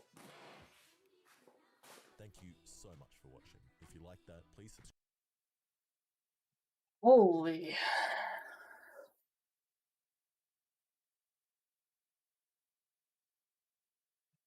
The things we don't need, but but the hero we don't need, but the hero we deserve.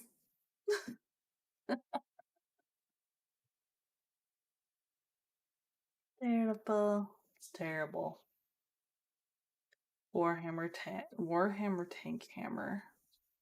I mean,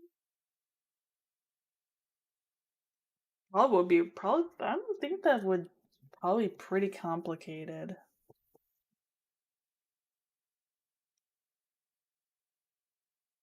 Like, I don't know why they wouldn't be able to, but nobody asked but the one we're stuck with.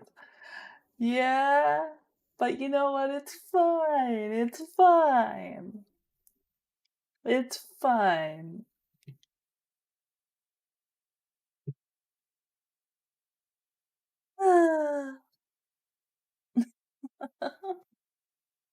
Alrighty. Let's see.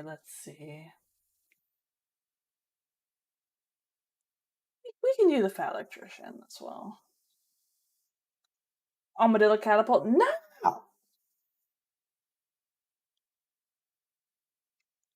Don't need Armadillo Catapults. We don't need them. Alright.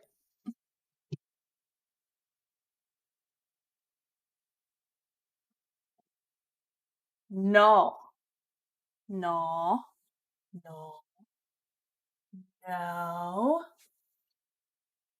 Don't hurt the armadillos. Don't hurt them.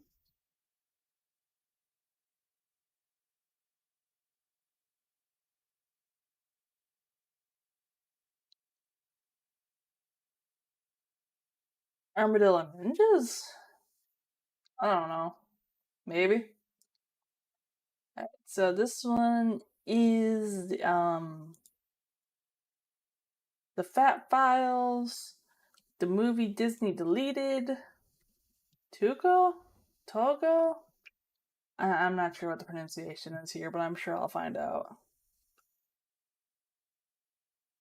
Not persuaded by his crocodile tears. Well, good thing I'm not trying to convince you. Shit.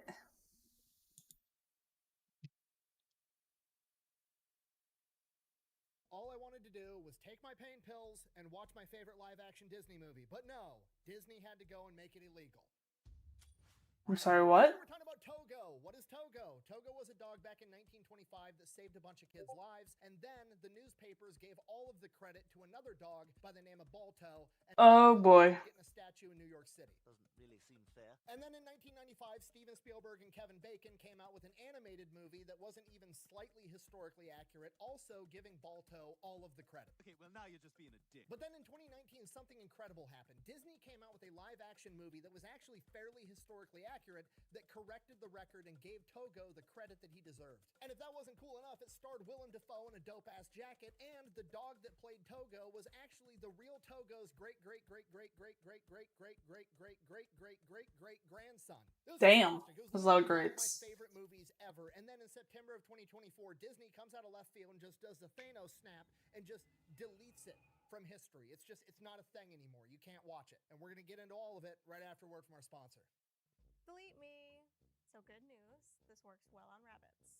Yeah, it's 4570 government. Why do they call it government? Because nobody fucks like the government. Don't you collect my tears? Well, I'm going to teach these rabbits about taxes. I love her.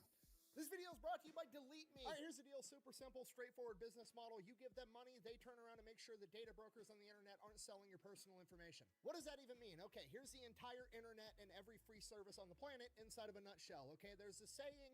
Use shares of my salted caramels? No! What that means is pretty much anything on the internet that you use, that's a service, whether that be Google, Facebook, Instagram, Snapchat, all of it, okay? It's all an app. So one of two things is happening. They're either going to feed you ads, and that's how that company makes money since their service is free, or they're going to collect your personal information, then turn around and sell it to data brokers on the internet, and then they're going to turn around and sell it to whoever buys it, and next thing you know, you're getting 17,000 robocalls every single day. And that's where Delete Me comes in. They will look through all the major data brokers and find the ones that are selling your personal information and submit opt-out requests on your behalf, and then they are legally obligated to comply. And then they'll continue to monitor these data brokers, and if they get your information again, Delete Me will submit an opt-out request again. Basically, you're paying Delete Me to get rid of all the downsides of all of the free stuff on the internet, which I think is absolutely worth it. If you want to check them out, I'll have a link and a discount code down below. Let's get back to the video.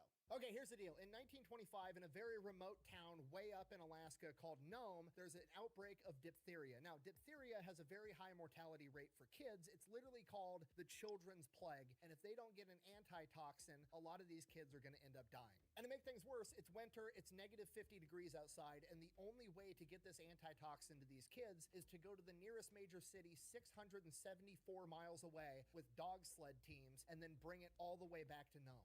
And according to the 1995 animated movie, all of it was done by a half dog, half wolf by the name of Balto, who was accompanied by his accomplice that was a talking goose, which obviously that's all nonsense. The only thing realistic about that movie was there was in fact a diphtheria outbreak in 1925, and there was in fact a dog that was named Balto, but he was not half wolf. He was 100% Siberian Husky. And he was bred by a guy by the name of Seppala, who's credited with actually being the first one to bring Siberian Huskies over to America. And Leonard Seppala is a badass in the world of dog sleds, okay? This guy has like one of the best dog sled teams. He's one of the best breeders. At one point, he was in the Winter Olympics. He's winning competitions. He's like top of his game. He is one of the legends of dog sledding. And he actually ended up selling Balto to a guy by the name of Gunnar Kaysen because Balto wasn't good enough to make it onto his sled team. He was too slow. The lead dog in his sled team for almost a decade was a dog by the name of Togo. Togo was a very sick puppy. He was the only puppy in his litter, and because he was so sick, Seppala's wife actually,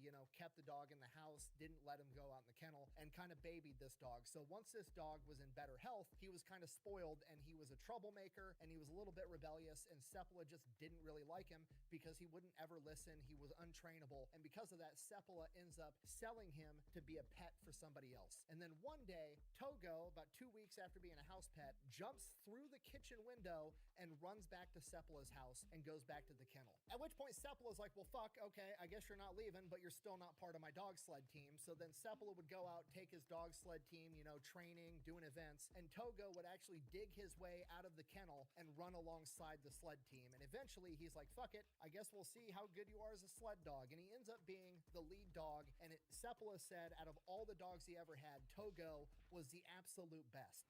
I'm going to name him Togo. I'm playing Togo. Named for an underdog. Okay, fast forward to 1925 with the Nome diphtheria outbreak. Togo is 12 years old at this point in time, okay? The average sled dog only makes it to 8 years old. Togo is 12, and he is still Seppala's lead dog. Now, the serum is already on its way from all the other sled dog teams, and Seppala and Togo are in Nome, Alaska. So they're going to send out their best guy, which is Seppala, and he's going to leave to go out and meet the other mushers. And that's on January 28th, 1925. So 2 days after Seppala leaves, Seppala is going to cover the biggest distance. He has to go 170 miles to the pickup point and start heading back.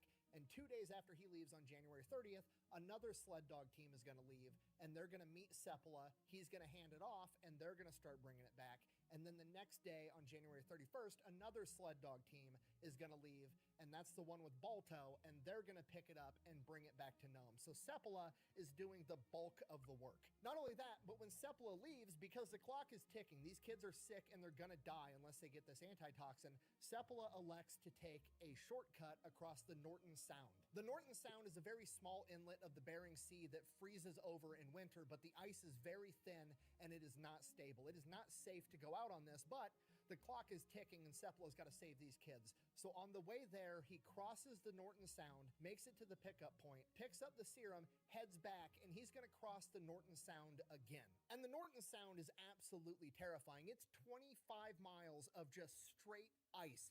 Thin ice that's Holy cracking fuck. and breaking apart underneath him and his dogs the entire time, both times he does it. At one point on the way back with the serum, all of the ice ends up breaking, and Seppala and his sled team are literally on a gigantic free-floating piece of ice. And Togo, because he's so intelligent, sees the closest piece of land that he can see and brings the dogs hauling ass across, and they end up leaping and pulling the entire sled with them across open water, lands on land, and Holy. then drags the sled with it, saving the entire run. Seppala, the dogs, the kids, everybody. Togo literally saves the day. So during his run, Seppala has to go 170 miles there to pick up the serum, crossing 25 miles of frozen water, comes back, crosses another 25 miles of frozen water, by far and away the most dangerous stretch of the race, and he ends up hitting 90 miles back towards Nome before the next sled team ends up meeting him. That guy starts heading back towards Nome. He rides for about a day, and then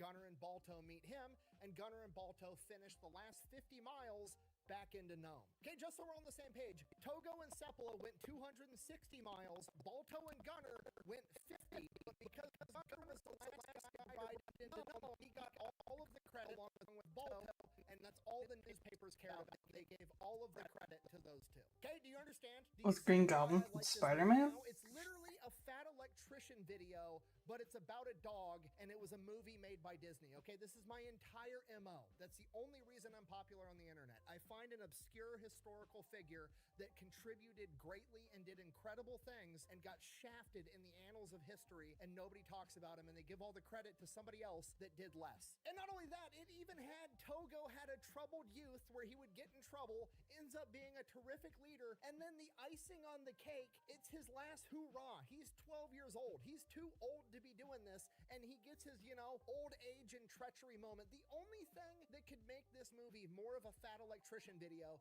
is if Togo had bad eyesight and had to lie on his eye exam to be the lead dog, and he drank too much booze. That's the only thing that could possibly make it better. Got one more in your pump.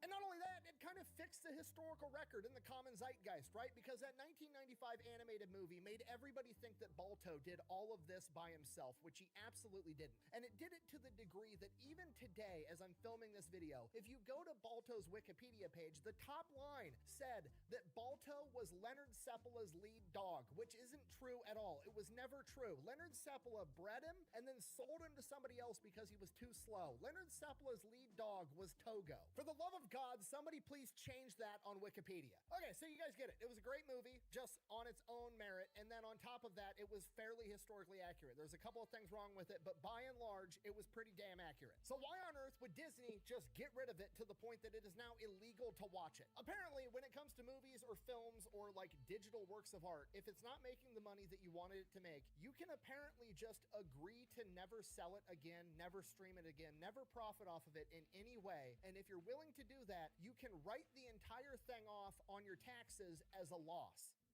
That's some neat trick. And that's exactly what Disney did in September of 2024 with like 25 to 30 movies, getting them a $1.5 billion tax break. Okay, do you understand how absolutely insane it is for them to be allowed to take a perfectly good asset and intentionally destroy it just so they get a tax write-off? It shouldn't even be legal. This literally undermines the entire concept of capitalism, okay? And I'm not bashing on capitalism. I'm the most hardcore capitalist you'll find in your entire life. But logically speaking, the entire proposition of capitalism is like, okay, you're an entrepreneur. You're going to take your own money, your own time. You're going to pour your blood, sweat, and tears into this project, your vision, and you're going to create this product, and then you're going to take it to market, and if it goes well, you deserve to make a ton of money because you're the one that footed all of the risk, and that's why we can justify millionaires and billionaires inside of society. That's the logic, whether you agree with it or not. Okay, but the flip side of that is if you take the risk and pour your blood, sweat, and tears into a project, and it doesn't go that great, guess what? Get fucked. You lose money. That's how it's supposed to go. You don't get to destroy the asset and then write the entire thing off. That's complete and utter bullshit. That's a write-off. That's a write-off? Yeah. Do you even know what a write-off is? Do you understand how fucked up something has to be for Disney to psyop me into kind of low-key advocating for taxes? It's insane. Okay, and where's the line? Where does this end? I mean, imagine if Sig Sauer, you know, that company that invented the P320, that pistol that allegedly when you drop it, it just fires itself. What if they came out and they were like, hey, we invested millions and millions and millions of dollars in R&D and development of this gun, and we've decided it's not working out that great, so we're just going to go ahead and never sell it again and write the entire project off. I'll make that deal. I own part of Bunker Branding, the company that makes all my shirts and my hats and my merch. I own a part of that company. If I walked into the warehouse in Bernie, Texas, gathered up all the shirts that we had made, hauled them out to the parking lot, threw a Molotov cocktail at it, started a bonfire, and roasted marshmallows, should I be allowed to write all of that off as a loss, or am I just an asshole and an idiot? I'm gonna go with the second one. Okay, that's the gig. That's capitalism. When you win big, and when you lose, guess what? Tough shit, you fucking lost. The end. You don't get to hit backspace and delete history. Actually, you know, if you would read the entire article, Disney cites that it costs a lot of money to house and curate a large catalog of videos. Okay, look at me. Look at me.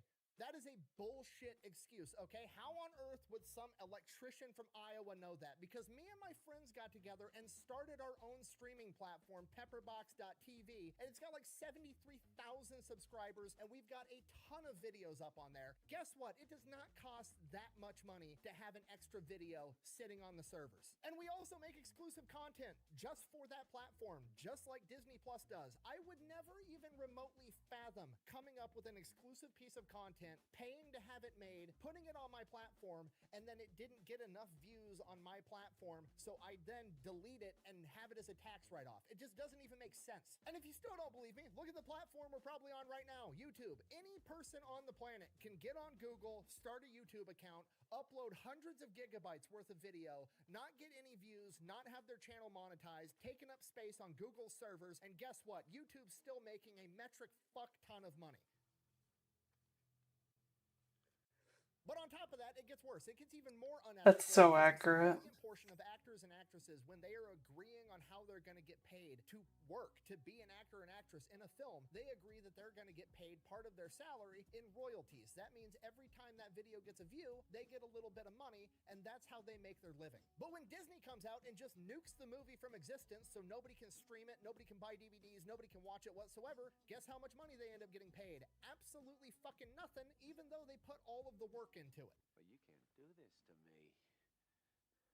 You know how much I sacrificed? Going back to my Bunker Branding example, if I go into my t-shirt warehouse, haul all my t-shirts outside, have a bonfire, roast marshmallows over the top of it like an asshole, I don't get to turn around to my employees and be like, sorry guys, I didn't sell any t-shirts. Go fuck yourselves, you're not getting paid. No, it's not how that shit works. Okay, the entrepreneur, the person that's assuming all the risk, has the obligation, morally and ethically, to make sure the employees that work on a project get paid the amount of money that was agreed upon for that work, okay? That's how capitalism works, and Disney is messing up the entire system. I can't believe how mad I am about this dog movie, okay? And the thing that makes it worse is Black Cauldron. Goes like super yeah. Disney like wants to remake the movie because they realize they fucked up.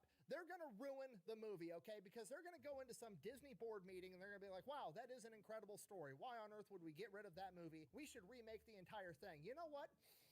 However, I don't like the notion that there was a white dude with a bunch of purebred Siberian Huskies. What if instead we cast Anne Hathaway to be Leonard Seppala, and then we made Togo be a pug, and then on the dog sled team there was a ferret and a cat and some 14-year-old e-girl that thinks she's a dog. Oh my god. Capitalism, they're disrespecting the memory of Togo, okay? He was 12 years old. He was an old man that ran 260 miles through a snowstorm across a frozen fucking ocean to save a bunch of kids' lives. Then he never got the credit that he deserved for it, and then Kevin Bacon and Steven Spielberg fucked up the common zeitgeist of history, making everybody think that Balto's punk ass did it, and then Disney comes out of left field and they're like, you know what, we're gonna fix the historical record, and then 4 years after that, they nuke that from existence because it doesn't meet the bottom line of Bob Iger's fucking spreadsheet. Okay, all I wanted to do was come home from surgery, sit in my lazy boy, take my pain pills, and watch Leonard Seppala and Togo save a bunch of kids, but I can't because Disney is trying to fuck up capitalism. And now I gotta go get on eBay and see if I can find an old DVD copy of this movie so it's not lost forever. I guess,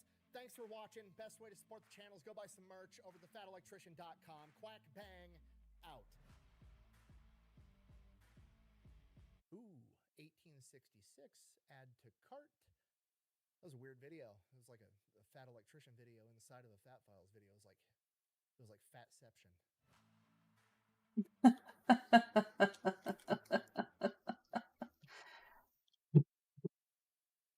I mean, that's a little... That could be debated. That could be debated.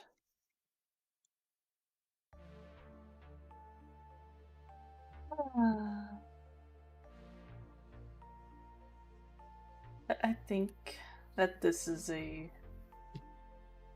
We're gonna call it here today. I had a lot of fun hanging out with all y'all today. Super fun. But, no stream tomorrow. Probably. Thursday, I am planning on trying out a new... beta testing a new game. So, super excited for that. Can't wait. All of you could stay if y'all could on Twitch could stay for the raid. That would mean so much.